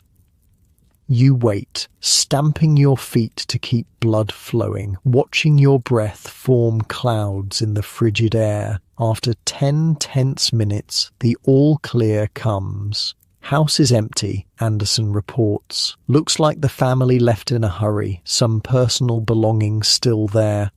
Barn's clear too, the lieutenant adds. And we hit the jackpot. Root cellar under the barn floor, full of potatoes, turnips, carrots, even some preserved meat. Your heart leaps. This could sustain your unit for days, maybe weeks. There's livestock too, Williams adds. 3 pigs, dozen chickens. Someone's been feeding them recently. The lieutenant considers this. Means someone might come back. We need to move fast. He turns to you. Get what we need from the cellar first. We'll decide about the livestock after. The root cellar is a dirt-floored room beneath the barn, accessed by a trapdoor. Wooden shelves line the walls, stocked with burlap sacks of vegetables and glass jars of preserved foods. It's a treasure trove in wartime. You work quickly, loading the cart with potatoes, turnips, and other root vegetables that can survive the journey back to camp. The preserved meat, mostly pork by the look of it, is carefully packed on top. You add jars of pickled vegetables and preserved fruits. As you work, a moral dilemma gnaws at you. This is someone's winter food supply. A family might return to find their stores depleted, potentially facing starvation themselves. Sir, you approach the lieutenant. Should we leave some of this for the family? He gives you a hard look. Our orders are to sustain our fighting force. These people chose to support Hitler. Our men come first. You nod, uncomfortable but unwilling to argue. War forces impossible choices. Today, your men will eat. What happens to the German family is not your responsibility. At least that's what you tell yourself as you continue loading the cart. The decision about the livestock is made for you when distant gunfire erupts. German patrol, the lieutenant says tersely, peering through binoculars. Maybe half a mile out, moving this way. He makes a quick decision. Leave the animals, grab what we've got, and move. Now. The return journey is even more grueling. The cart, now heavily laden, repeatedly gets stuck in the snow. Your security detail takes turns helping you haul it while maintaining vigilance for the German patrol. Every few hundred yards, you stop to listen. The sound of gunfire has faded, but the knowledge that enemy troops are in the area keeps everyone on edge. If we're engaged, the lieutenant tells you quietly during one such stop, abandon the cart and run for those trees. Don't try to be a hero. The food's important, but not worth dying for. You nod, hoping it doesn't come to that. After all you've been through to get these supplies, leaving them behind would feel like a personal failure. The last mile back to camp is the hardest. Your muscles scream with fatigue. The cold has penetrated every layer of clothing. Your face is raw from the wind, but the sight of the goulash cannoni's chimney in the distance gives you a second wind. We made it, you breathe as you cross into the camp perimeter. The sergeant meets you, his face lighting up at the sight of the loaded cart. Good work, he says, actually clapping you on the shoulder. This will make a big difference. That night, dinner is a hearty stew made with the foraged vegetables and preserved pork. There's enough for seconds, even thirds. The men's spirits lift noticeably with the improved meal. Where'd all this come from? Miller asks as he helps you prepare the food. Farm to the east, you reply. Abandoned. Lucky for us, he says, then gives you a knowing look. Not so lucky for whoever lived there. You say nothing, still uncomfortable with the moral compromise, but when you see the faces of the men as they receive their full rations, their evident relief and gratitude, it's easier to justify the decision. The next morning brings fresh challenges. The temperature has dropped even further, and the water pipes have frozen despite your insulation efforts. We need to thaw them without bursting them, Jenkins says, examining the solid ice visible in a section of clear tubing, and we need water for breakfast. We can melt snow, you suggest, looking at the white blanket covering everything. Do you have any idea how much snow you need to melt to get a useful amount of water? Jenkins shakes his head. It takes about 10 gallons of snow to make 1 gallon of water, and it's slow. Nevertheless, with no other option, you begin the laborious process of melting snow in every available container. The heat from the cooking fires helps, but it's painfully inefficient. I've got an idea, Miller says after watching your struggle. He disappears into the supply tent and returns with a large tarp. We spread this out, pile snow on it, and angle it toward containers. The dark color will absorb sunlight and melt the snow faster. It's clever, and it works somewhat. By combining this method with directly melting snow in pots, you manage to gather enough water for the morning's cooking needs. The frozen pipes prove more challenging. Jenkins fashions a system using heated cloths wrapped around the pipes, gradually thawing them section by section without causing them to burst. It's painstaking work that takes most of the day. This is just the beginning, he tells you as you work together. Winter's barely started. It'll get worse. He's right. Over the next week, conditions deteriorate further. The temperature rarely rises above freezing. Snow falls intermittently, accumulating to nearly a foot in some areas. The ground freezes solid, making it impossible to dig new latrines or storage pits. Cooking becomes an exercise in battling the elements. Bread dough freezes if left exposed for more than a few minutes. Water for cooking must be kept constantly heated, or it turns to ice. The fat in meat solidifies almost instantly when removed from heat. Your hands suffer the worst. Constantly exposed to the alternating extremes of freezing air and boiling pots, the skin cracks and bleeds. Chilblains, painful, inflammatory swellings develop on your fingers. Every movement becomes painful. Petroleum jelly, the sergeant advises, tossing you a small tin. Won't cure it, but helps prevent it from getting worse. Rub it in whenever you can. The petroleum jelly helps somewhat, but nothing truly alleviates the constant discomfort. You notice all the veteran cooks have similar hand-scratched, reddened, scarred from years of this abuse. Fuel becomes another critical concern. The wood you've gathered is often too wet to burn efficiently. Coal is practically non-existent. The specialized fuel for the goulash canona is strictly rationed. We need to be smart about this, the sergeant tells the kitchen crew. One fire, used for multiple purposes. No individual cooking, no heating water just to wash unless absolutely necessary for sanitation.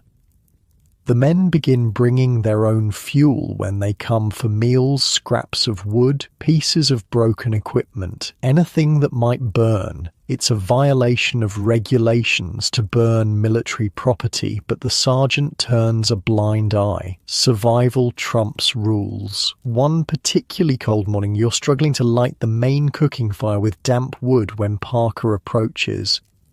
"Try this," he says, handing you a small tin of whitish paste. It's improvised fire starter, mix of candle wax and cotton from medical supplies, works even with wet wood. "Where'd you get it?" you ask, impressed by his ingenuity. "Made it," he shrugs. "My dad taught me. We used to go camping in winter back home." The fire starter works brilliantly. Within minutes you have a strong blaze despite the poor quality wood. It's a small victory, but in winter warfare those small victories keep you alive. Delivering food to outlying positions becomes another life-threatening challenge. The Mermite containers, designed to keep food hot for hours, still lose heat rapidly in sub-zero temperatures. By the time you reach the furthest foxholes, the food is often barely above freezing. We need to modify the containers, you suggest to the sergeant after one particularly difficult delivery where the men received essentially cold stew. Maybe add an extra layer of insulation or some kind of chemical heat pack? The sergeant considers this. Let me talk to the engineers. They might have some ideas or materials we can use.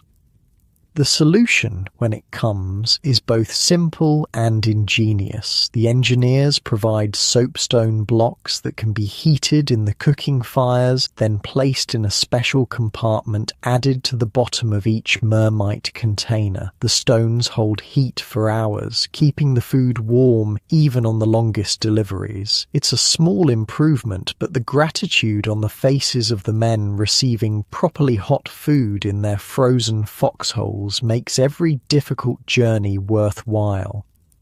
As December arrives, another enemy joins the cold. Disease. Respiratory infections spread rapidly through the camp. Men weakened by cold, exhaustion, and less than ideal nutrition fall prey to bronchitis, pneumonia, and other ailments. The field hospital, already busy with combat casualties, fills with coughing, feverish soldiers. Special dietary requirements for the sick add another layer of complexity to your cooking duties. They need liquid nutrition, the medical officer explains, providing a list of modifications: broths, thinned porridge, hot drinks with high sugar content for energy. Despite the challenges, or perhaps because of them, the kitchen crew grows closer. You share techniques for keeping warm. Take turns at the most exposed positions. Watch for signs of frostbite on each other. What began as a collection of individuals thrown together by war has become something like a family. One night, as you all huddle around the dying cooking fire before turning in, Miller raises a tin cup of the day's last coffee. To making it through another day, he says, and to all of us crazy bastards who chose to be cooks instead of infantry. To warm food and cold nights, Jenkins adds. To surviving winter, you contribute, raising your own cup. The coffee is weak, the night is freezing, and tomorrow will bring the same challenges all over again. But in this moment, there's a sense of camaraderie that makes it all somewhat bearable. As you eventually crawl into your sleeping bag, adding your coat as an extra layer against the brutal cold, you think about how different your perception of winter has become. Before the war, winter meant Christmas, snow days, the beauty of freshly fallen snow. Now it's a deadly adversary, a force to be battled daily just to survive. Yet there's a strange pride in this struggle too. Anyone can cook in a well-supplied kitchen with modern conveniences. It takes a special kind of determination, maybe a special kind of crazy to produce meals in freezing conditions with minimal supplies and equipment. Sleep comes easier tonight, despite the cold. Your exhausted body surrenders to it quickly. Your last conscious thought is a comparison between your current situation and the warm, comfortable bed you once took for granted back home. So different from your bed right now, warm and snug, safe from the elements, with no need to worry about frozen pipes or frostbite or whether there will be enough food tomorrow. As you sink deeper into your comfortable pillows, far from the brutal winter of 1944, Remember how fortunate you are to have these simple luxuries that those field cooks could only dream about. Mail call. 2 simple words that transform the entire camp. Men emerge from tents and foxholes like groundhogs after winter, faces lighting up with anticipation. Even the kitchen crew pauses their endless work, hearts quickening at the possibility of news from home. It's late December 1944. The winter has tightened its grip, but the worst enemy now isn't the cold or even the Germans. It's the creeping despair that comes with months of combat, separation from loved ones, and the looming reality that despite Allied advances, this war isn't ending anytime soon. The mail jeep, caked with mud and snow, pulls up near the field kitchen. The driver, a cheerful corporal with a Santa hat perched on his helmet, jumps out with several bags of letters and packages. "Got a big one for the kitchen crew," he announces, hefting a large parcel. From the ladies' auxiliary in Milwaukee. The sergeant takes the package, examining the label. "Well, I'll be damned. It's addressed to the boys keeping our soldiers fed." "Someone finally remembered us," Jenkins says, with a wry smile. "Only took 3 years of war." The package is opened with reverent care. Inside, homemade cookies carefully wrapped to prevent breaking. Real coffee, not the army-issue stuff that tastes like burnt dirt. Small bottles of spices, chocolate bars, hand-knitted socks, and letters, dozens of them. From school children and mothers and wives, all thanking the forgotten heroes of the war, the cooks. "Dear brave army cooks," the sergeant reads aloud from one letter, his voice gruff with suppressed emotion. "My son writes that the only thing keeping him going some days is a hot meal. Thank you for taking care of my boy when I cannot." A strange silence falls over the kitchen crew. Recognition, genuine gratitude is something none of you are accustomed to receiving. "Well," the sergeant says finally, clearing his throat, "let's put this stuff to good use. Christmas is coming. Time to start planning something special. Christmas." The word hits differently here, thousands of miles from home, in the middle of war. For most men, it will be their 2nd or 3rd Christmas overseas. The homesickness, always present, becomes acute during holidays, a pain as real as any physical wound.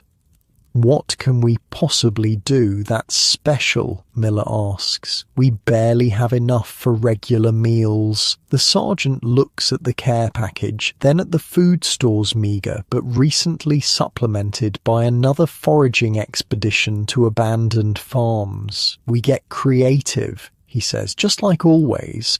But this time we're not just feeding bodies, we're feeding souls." Over the next few days, alongside regular meals, the kitchen crew begins secret preparations for a Christmas feast. Every member contributes ideas from their own family traditions. "My mum always made these potato pancakes," Miller explains, sketching the recipe from memory. Latkes.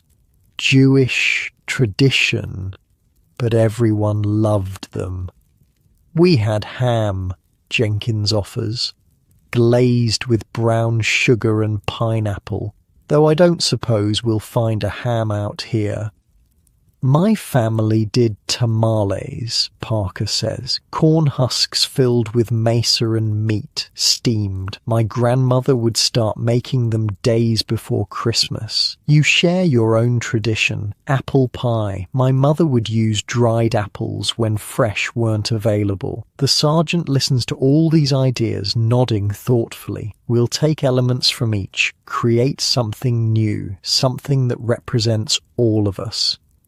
Planning the Christmas meal becomes a welcome distraction from the grim realities of winter warfare. In stolen moments between regular duties, you experiment with recipes adapted to available ingredients. The spices from the care package prove invaluable: cinnamon, nutmeg, and cloves that can transform army rations into something resembling festive food.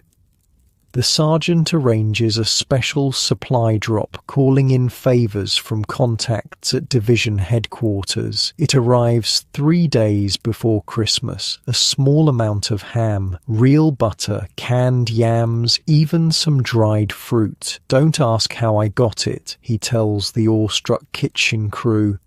"Just make it count." News of the planned Christmas feast spreads through the unit. Men who had been withdrawn, battling the dangerous combination of cold, fear, and despair, suddenly have something to look forward to. The change in atmosphere is palpable. "One hot meal isn't going to win the war," Jenkins comments as you work together on bread dough infused with cinnamon and the precious raisins from the care package. "No," you agree, "but it might help some of these guys remember what they're fighting for." 2 days before Christmas, tragedy strikes. A German artillery barrage hits the adjacent company area. Casualties are high. The field hospital overflows with wounded. The mood, which had briefly lifted with the promise of Christmas, plummets. "Should we cancel the feast?" Miller asks the sergeant privately. "Doesn't seem right to celebrate with so many men down." The sergeant considers this, then shakes his head firmly. "We need it now more than ever, but we make an addition to the plan. We serve the wounded first in the field hospital. Special trays, best portions, show them they're not forgotten." On Christmas Eve, while regular evening chow is served, the kitchen crew works through the night preparing the feast. The goulash canone burns continuously, its heat a blessing against the freezing air. You rotate positions, working near the fire until you're sweating, then moving to outer tasks until the cold becomes unbearable, then back to the fire.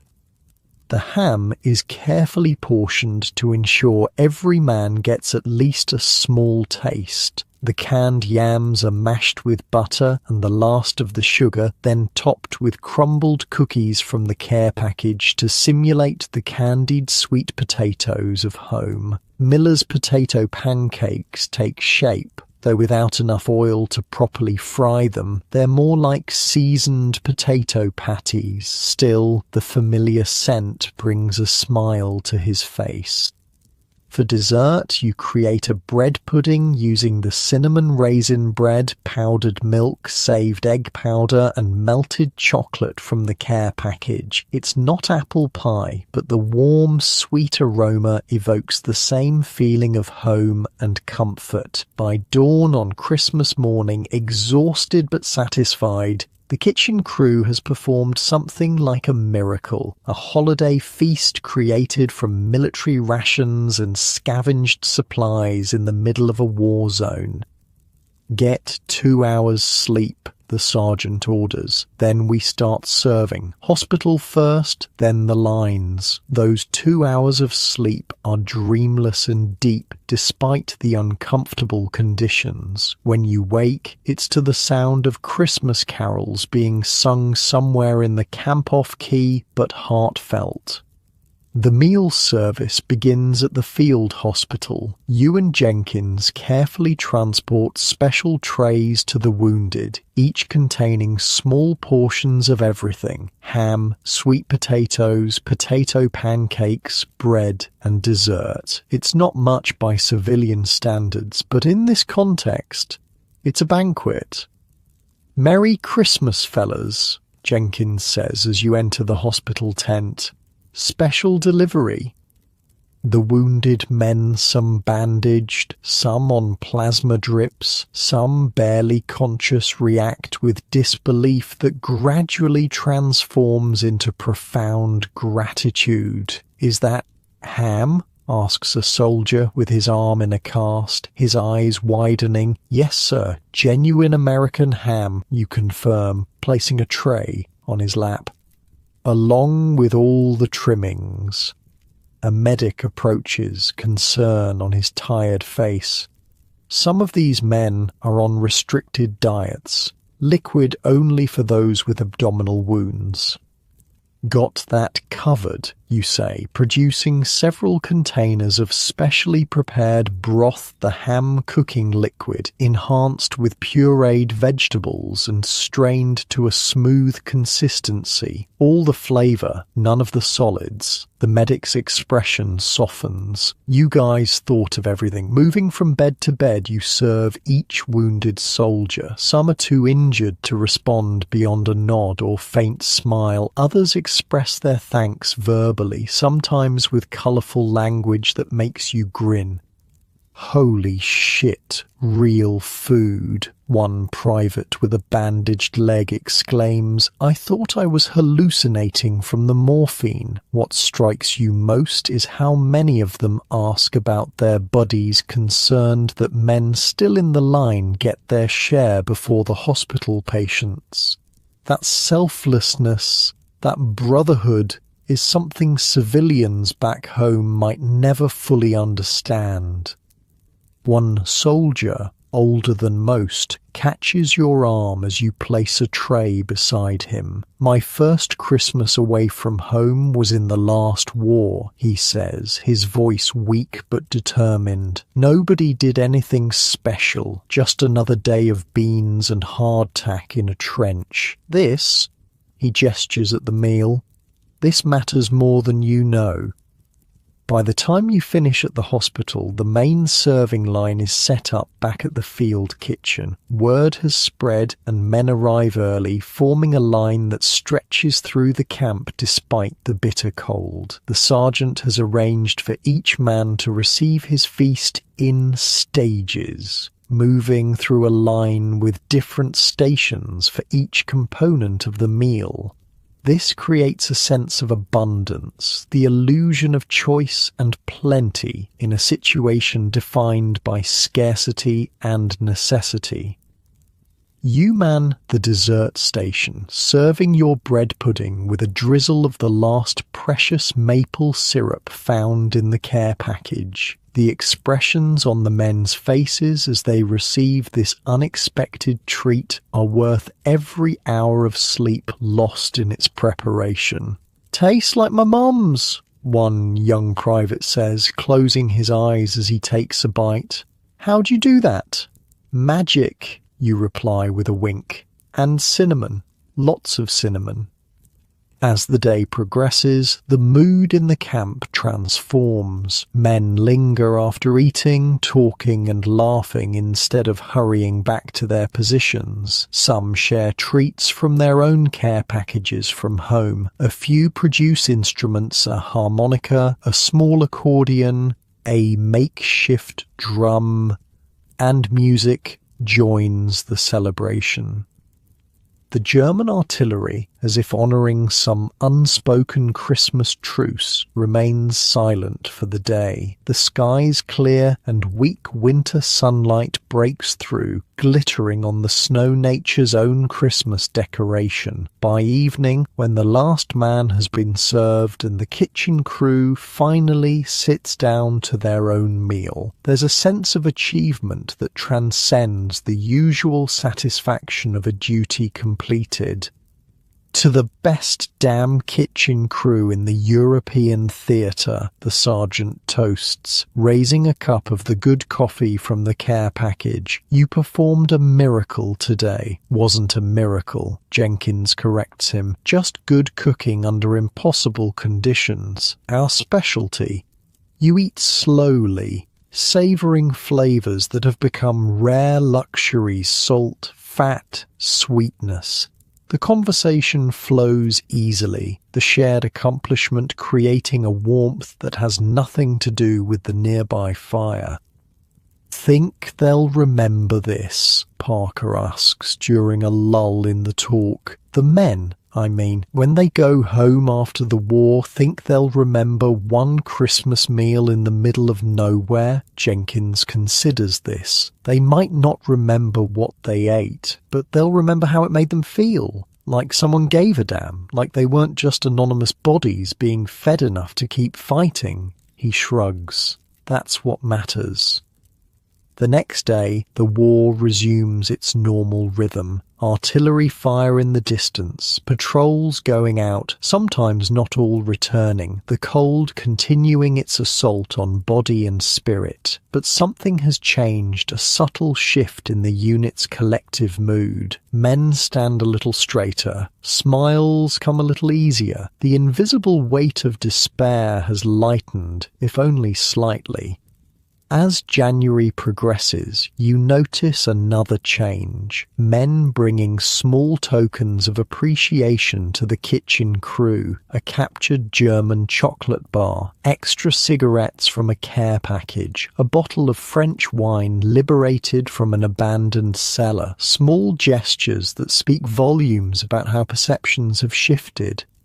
They finally figured out we're not just slinging slop, Miller says, after a lieutenant presents him with a fine fountain pen in thanks for the Christmas feast. We're keeping them alive in more ways than one. One cold morning in mid-January, as you're preparing breakfast, a jeep arrives from division headquarters. A colonel steps out, not the quartermaster this time, but someone from operations, judging by his insignia. He speaks briefly with your sergeant, who then calls the kitchen crew together. New orders, the sergeant announces. The front is moving again. We're pushing into Germany proper. Our unit moves out tomorrow morning. A collective groan rises from the crew, quickly silenced by the sergeant's raised hand. There's more, he continues. Division has recognized the importance of morale in this final push. They're implementing what they're calling a forward comfort initiative. Special supplies for hot food, even in combat zones. He pauses, a rare smile crossing his face. Apparently our Christmas operation got noticed by the brass. They're using our methods as a template. Pride blooms in your chest, unexpected, unfamiliar, but welcome. In a war where recognition usually comes posthumously, this acknowledgement of your work feels monumental. Does this mean better supplies? Jenkins asks, always practical. Some. The sergeant nods. And priority on transport for kitchen equipment. They've finally realized that an army with hot food fights better than one on cold rations.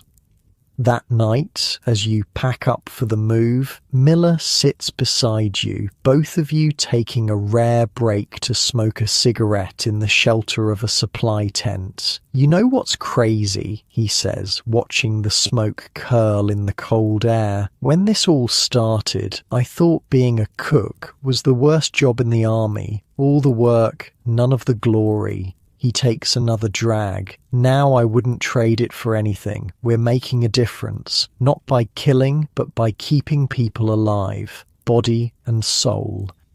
You nod, understanding exactly what he means. Never thought food could mean so much. It's not just food, he replies. It's home. It's normal life. It's proof that somewhere in this crazy war, humanity still exists. He flicks his cigarette into the snow. Pretty heavy stuff for a couple of guys who just wanted to avoid the infantry, huh? You laugh, but he's right. Somewhere along the way, this job became a calling. The simple act of feeding men in the worst circumstances possible has become something approaching sacred. As you settle into your sleeping bag for the last night in this position, you reflect on the journey so far, from the basic training kitchen with its mountains of potatoes to the frontline goulash cannone under artillery fire, from cooking by rote to creating meals that sustain not just bodies, but spirits. From a random collection of men thrown together by war to a tightly bonded team that functions like a family. Tomorrow brings a new phase of the war, new challenges, new dangers, new opportunities to prove that even in the darkest times, something as simple as a hot meal can be revolutionary. As sleep approaches, you find yourself thinking of home, not with the sharp pain of homesickness that once characterized such thoughts, but with a gentler nostalgia. You'll appreciate your mother's kitchen differently when you return. The abundance of food, the luxury of cooking without fear of artillery, the simple miracle of fresh ingredients.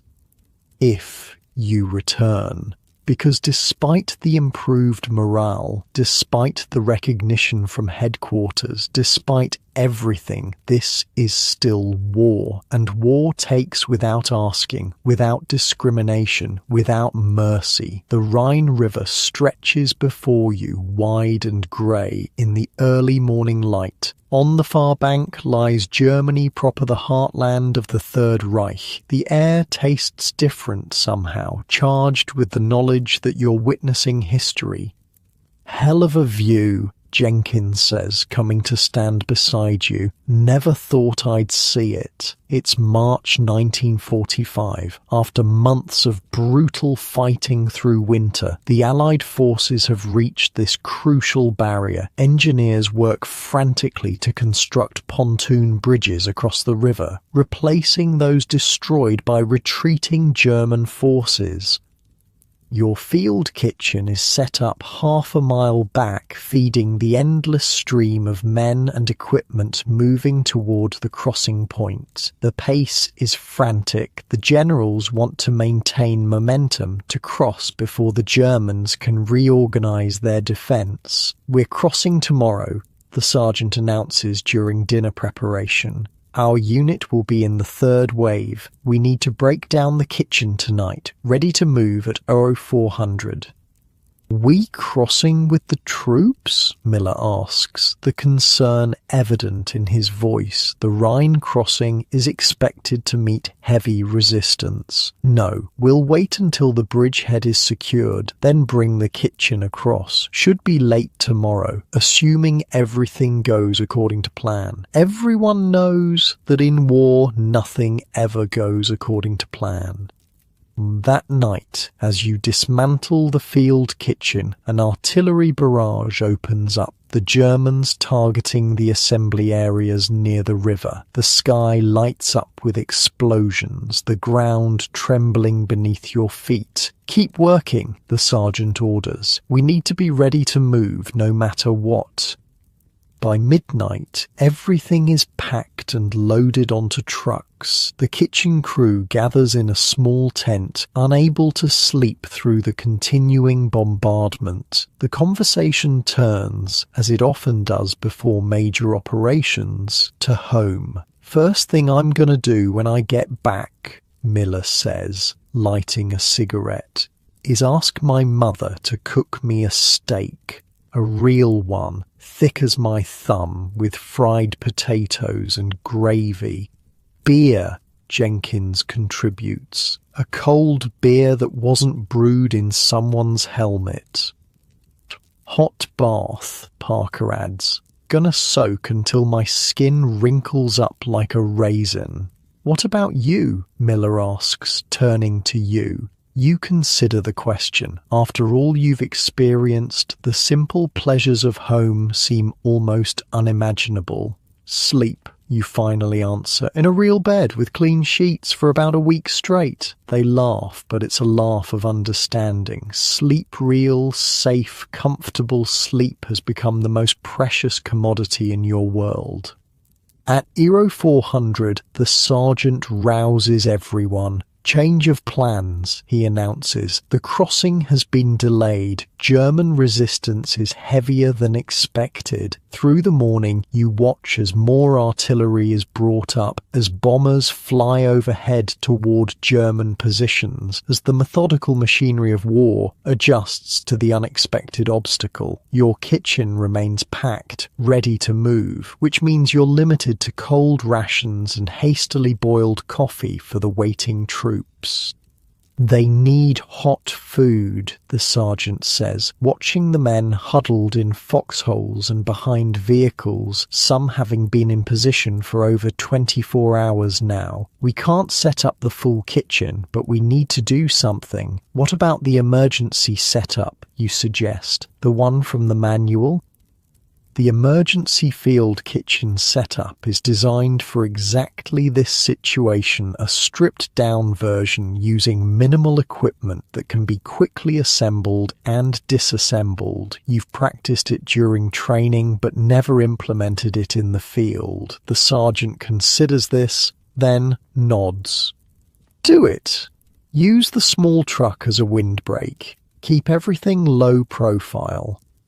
With Jenkins and Miller, you quickly unpack the essential components: a small smokeless stove, 2 medium cooking pots, basic utensils, and the lightweight insulated food containers. The setup is designed to produce 1 hot item soup, stew, or porridge in quantity. "What can we make with what we've got unpacked?" the sergeant asks. You assess the readily available supplies: canned meat, dried beans, some root vegetables, flour, salt, and a few precious spices saved from the Christmas care package. Bean and meat stew, you decide. Filling, high protein, can be stretched with flour to thicken it. "We can have it ready in 2 hours. "Do it," the sergeant orders. "I'll arrange for runners to deliver it to the forward positions." Working with practiced efficiency, you and the kitchen crew prepare the emergency meal. The small stove is harder to regulate than the goulash kanone, requiring constant attention to prevent the stew from burning. Without proper ventilation, the smoke makes your eyes water despite the stove's smokeless design. As you cook, the artillery duel intensifies. German shells fall closer to your position. The ground shakes continuously. Twice you have to pause to take cover when incoming fire becomes too close for comfort. "They've spotted the crossing point," Jenkins says grimly after a particularly close explosion. "They're walking their fire up and down the bank." Despite the danger, you continue cooking. The stew takes shape rich, thick, aromatic, with the careful addition of spices. It's not fancy, but it will provide the energy and comfort the men need before crossing into the teeth of German defences. The runners arrive just as the stew is ready, young privates who will carry insulated containers to the waiting troops. They look nervous, aware that their mission will take them through areas being actively targeted by German artillery. "Keep low, move fast," the sergeant instructs them. This food might be the last hot meal these men get for days. As the runners depart, laden with the precious cargo, you feel the familiar mix of pride and concern. Pride in providing sustenance under impossible conditions. Concern for the men who will risk their lives to deliver it, and for those who wait to receive it. "Now we wait," the sergeant says, "and stay ready to move."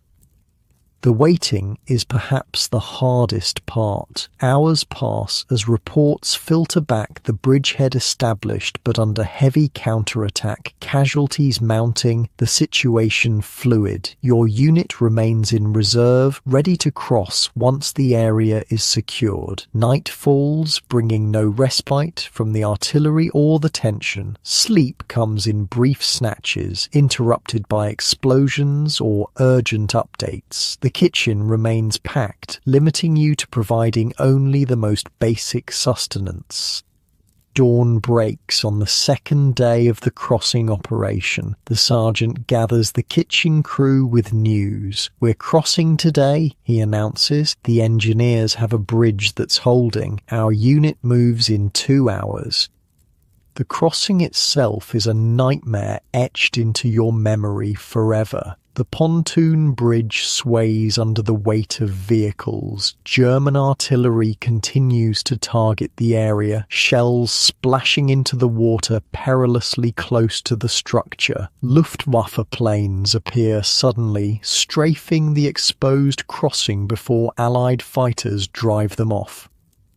Your truck, loaded with the precious kitchen equipment, inches across the bridge, surrounded by infantry, tanks, and other support vehicles. Everyone is exposed, vulnerable. The driver white-knuckles the steering wheel, eyes fixed forward, ignoring the chaos around him with almost supernatural focus. "Don't look down," Miller mutters beside you in the cab. "Just don't look down." Of course, you immediately look down at the dark water churning below, at the bodies floating downstream, at the partially submerged vehicles from previous failed crossing attempts. The war has never felt more immediate, more terrifying than in this moment of perfect vulnerability. An explosion rocks the bridge 50 yards ahead. A truck is hit, flames erupting from its canvas cover. Men jump or are thrown into the water. "Keep moving," someone shouts. "Clear the bridge." Your driver navigates around the burning vehicle, the heat searing through the closed windows of your cab. For a moment you're certain this is it, that your journey ends here, on this makeshift bridge, without ever setting foot on German soil. Then you're past the wreckage, the truck picking up speed as it reaches the far bank, German soil beneath your wheels. The driver doesn't stop, continuing inland away from the exposed riverbank. Only when you've reached a small copse of trees about a mile from the river does he finally pull over, his hands shaking as he cuts the engine. "Made it," he breathes, seeming surprised by this fact. "We actually made it."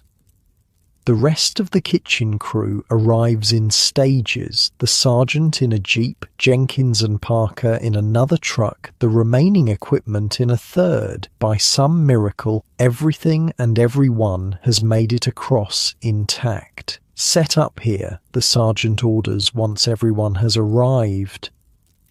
The line companies are moving forward, but they'll need resupply by evening. "I want hot food ready."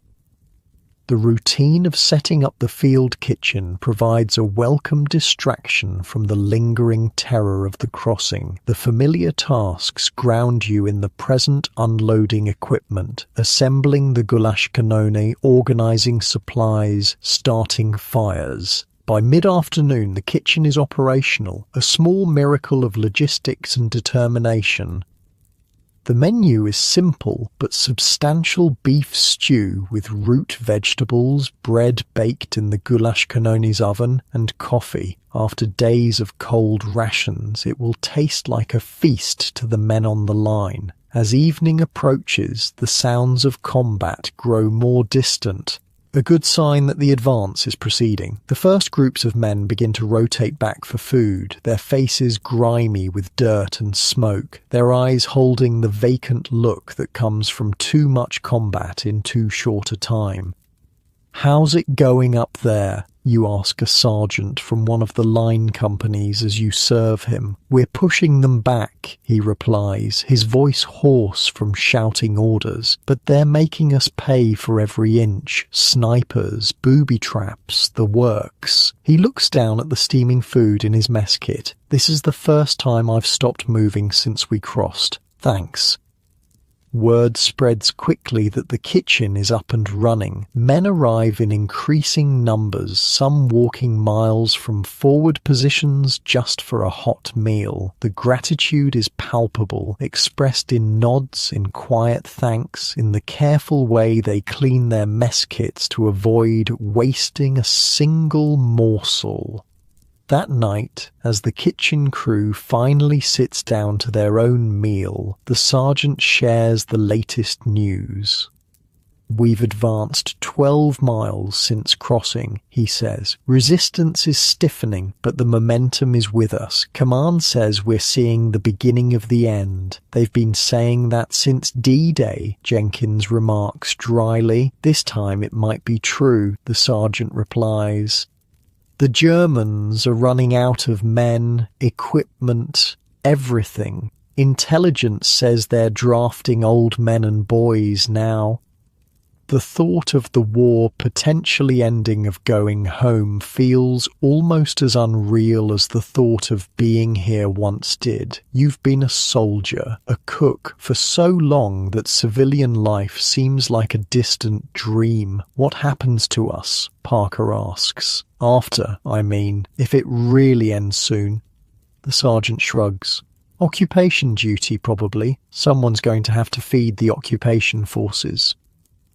The conversation turns to the future, to plans and hopes long suppressed by the immediate demands of survival. It's cautious talk. No one wants to tempt fate by being too optimistic, but it's the first time such discussions have felt anything but futile fantasy. The next morning brings new orders. The front has moved again, pushing deeper into Germany. Your unit needs to follow, maintaining the critical supply line. "Pack up," the sergeant orders. "We move in 1 hour." And so it goes, day after day, week after week. The field kitchen becomes a mobile operation, setting up for a day or two before moving forward again. The advance is steady now, the German resistance increasingly disorganized, though still sporadically fierce. Towns and villages fall, some abandoned, others defended fanatically. The terrain changes from the flatlands near the Rhine to rolling hills, forests, small mountains. Each new location presents different challenges for setting up the field kitchen, different local resources to potentially utilize. Food supplies become erratic as the supply lines stretch and German resistance targets the routes. You become expert at foraging, finding abandoned farms, requisitioning from German civilians, always with receipts for future reimbursement as per regulations, utilizing wild plants when necessary. "Never thought I'd be cooking dandelion greens and nettles," Miller comments, as you prepare a soup using these foraged ingredients to supplement the dwindling meat ration. "My mother would be horrified." "Your mother never had to feed an army on the move with no supply convoy for 3 days, Jenkins replies. "You use what you've got."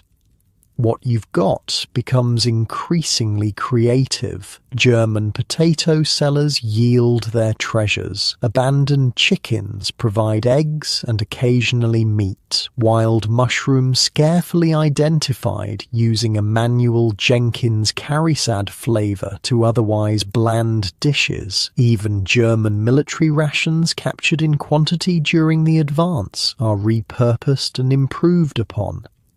In mid-April, your unit pauses outside a small German town that has offered token resistance before surrendering. The spring weather has turned surprisingly warm, a welcome change after the brutal winter. As you set up the kitchen in a meadow blooming with early flowers, news arrives that transforms everything. President Roosevelt has died. The information ripples through the camp, creating a strange, subdued atmosphere. For many of the men, Roosevelt has been the only president they've ever known. His voice on the radio, his leadership through depression and war has been a constant in their lives. "We'll need to do something, the sergeant says quietly. Something to mark it, to let the men mourn. That night, you prepare a special meal, not a feast like Christmas, but something carefully crafted to provide comfort. A simple beef stew, rich with vegetables, fresh bread, the yeast given extra time to rise, creating a perfect texture. And for dessert, a bread pudding similar to the one from Christmas, this time flavoured with foraged berries that stain it a deep purple. The men eat in unusual silence, processing their grief. Many speak of home, of what Roosevelt meant to their families during the Depression. Some worry about the war. Will this change things? Will the new President Truman have the same resolve? Nothing changes for us, the sergeant tells the kitchen crew as you clean up after the meal. We keep doing our job, one meal at a time. One meal at a time, the mantra that has carried you through the worst of the war continues to guide you through these final, uncertain days. 2 weeks later, cooking breakfast on a misty German morning, you hear a sound that stops everyone in their tracks, cheering. Not isolated shouts, but a wave of human voices expressing pure joy rolling through the camp from east to west. A jeep roars up to the field kitchen, a lieutenant standing in the passenger seat, his face alight with excitement. "It's over," he shouts. "Hitler's dead, Berlin has fallen, the Germans are surrendering." For a moment, no one moves. The news is too massive, too long-awaited to immediately process. Then Jenkins drops a pot, the clatter breaking the spell, and the kitchen crew erupts in celebration. Embracing, shouting, some weeping openly. The sergeant, always proper, always in control, actually picks up Parker and spins him around before setting him down, both men laughing like children. "Is it really over?" Miller asks, his voice small, almost afraid to believe it. "The fighting here is," the lieutenant confirms. "There might be pockets of resistance and the war in the Pacific continues, but here, in Europe, it's done." The impact of his words sinks in slowly. Done. After years of danger, deprivation, fear, loss, done. "What do we do now?" you ask the sergeant when the initial celebration subsides. He looks around at the half-prepared breakfast, at the men still celebrating throughout the camp, and makes a decision that surprises everyone. "We cook," he says, "but not breakfast. We prepare a victory feast, the best meal possible with whatever we have. Every man deserves to celebrate this day with a full belly." The victory meal becomes your finest hour as a field cook. With limited supplies but unlimited motivation, you and the kitchen crew create a multi-course celebration that stretches through the day and into evening. The centerpiece is a roasted pig acquired from a local farmer in exchange for coffee and cigarettes, prepared in a pit dug into the ground and lined with stones, covered with earth and allowed to slow cook for hours. The meat, when finally unearthed, falls from the bone, succulent and smoky. Side dishes appear as if by magic: potatoes mashed with garlic, wild greens sautéed with bacon, bread baked fresh in batches throughout the day. For dessert, a cobbler made with canned peaches, hoarded for a special occasion, topped with a sweet crumble of crushed cookies and the last of the sugar ration. Men from neighbouring units, hearing of the feast, arrive with their own contributions: liberated wine and schnapps, chocolate from care packages, even ice cream made by an engineering company using ice from a stream and powdered milk mixed with sugar and vanilla extract. The celebration continues into the night, transitioning from meal to party as someone produces an accordion, another a guitar. Songs rise into the spring air, first military songs, then folk songs from home, then finally the gentle, nostalgic tunes that speak of love and peace and everything that has been missing from these men's lives. You find yourself sitting slightly apart from the main celebration, exhausted from the day's cooking, but too wired with emotion to sleep. Jenkins joins you, passing over a bottle of something clear and potent. "Not bad hooch for Germans," he comments as you take a cautious sip, the liquid burning a path down your throat. "Think we'll go home soon?" you ask after a comfortable silence. He shrugs. "Some will, others will stay for occupation duty. Either way, we'll still be cooking." "It'll be different though," you say. "Cooking without the fear, without the shortages, without the danger," he adds, his voice softening, without wondering if each meal might be someone's last. You both contemplate this, watching the celebration continue around the campfires. The men look different already, younger, lighter, as if the end of hostilities has physically transformed them. "We did all right," Jenkins says finally, "for a bunch of guys who mostly became cooks to avoid the infantry. We did more than all right," you correct him. "We kept them fed. We kept them going." You gesture toward the celebrating soldiers. "We're part of why they're still alive to see this day." He nods, accepting this truth. "Never thought food could matter so much." "It's never just food," you reply, echoing Miller's words from months ago. "It's home, it's care, it's humanity." Jenkins raises the bottle in a toast to Field Cooks, the unsung heroes of this whole damn war. "To survival," you add, clinking your cup against the bottle, "one meal at a time." In the days that follow, the rhythm of military life continues, but with a crucial difference: the absence of fear. No more artillery to dodge while peeling potatoes, no more snipers to worry about while delivering food to forward positions, no more constant vigilance against attack.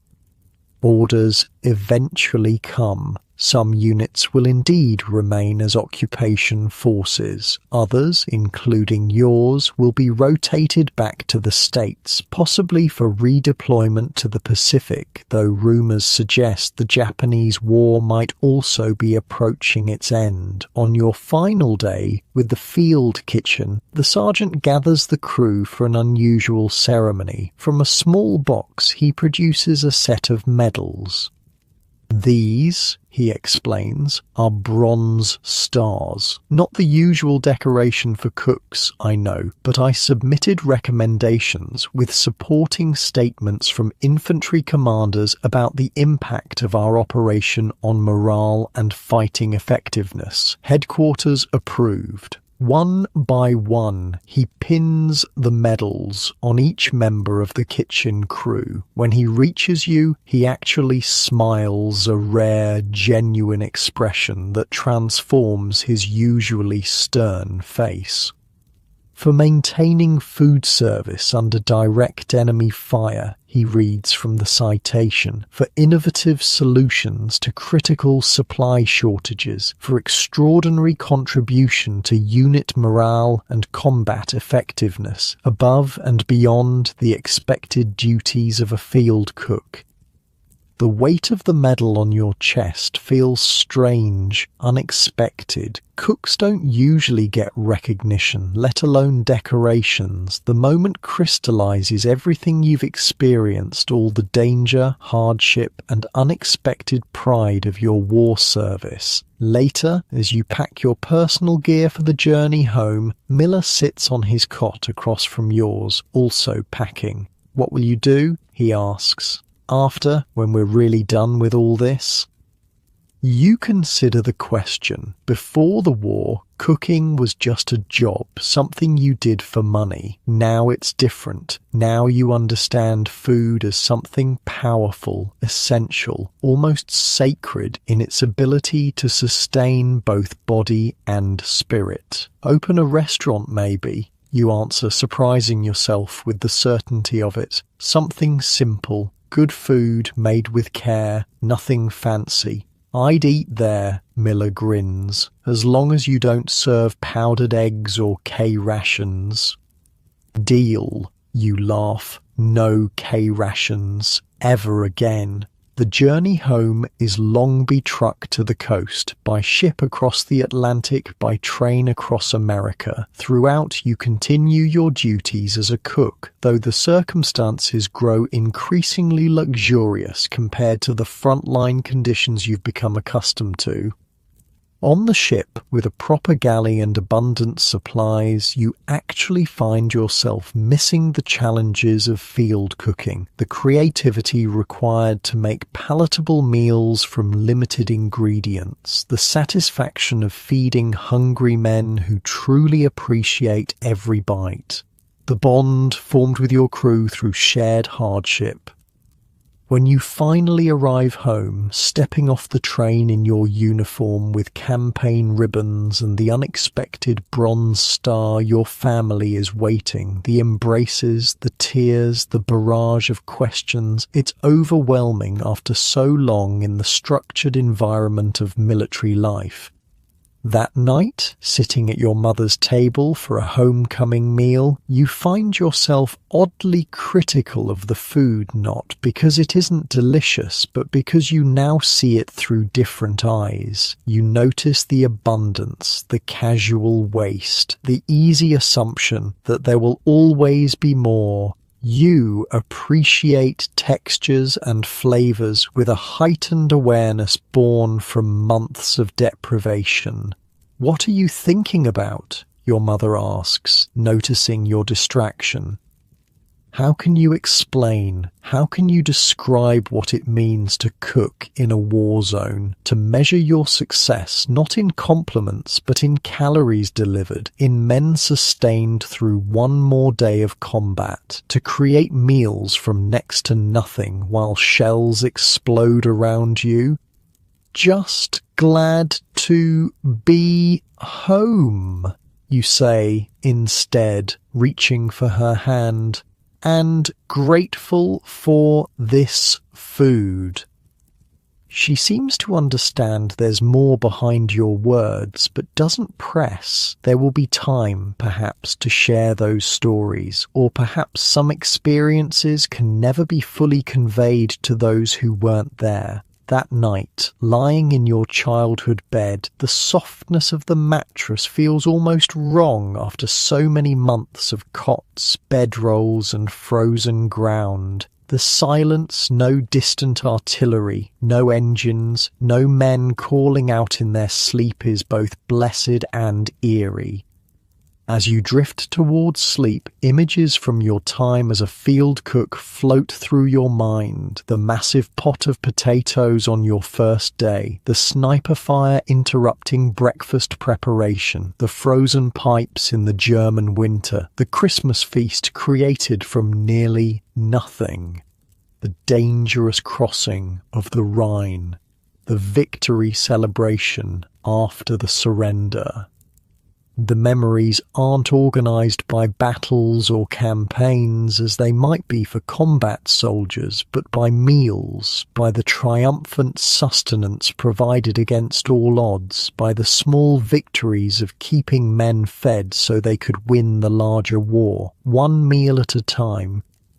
You survived as a field cook in World War II. More than survived, you discovered a calling, a purpose that transcended mere duty. In the crucible of war, in the most challenging cooking environment imaginable, you found what food truly means. Not just sustenance, but comfort, connection, humanity. Sleep comes easily now in your safe and comfortable bed, so different from the dangerous, uncomfortable conditions you endured. As you sink deeper into peaceful rest, remember that sometimes the most crucial battles aren't fought with weapons, but with the simple, powerful act of feeding those who need it most.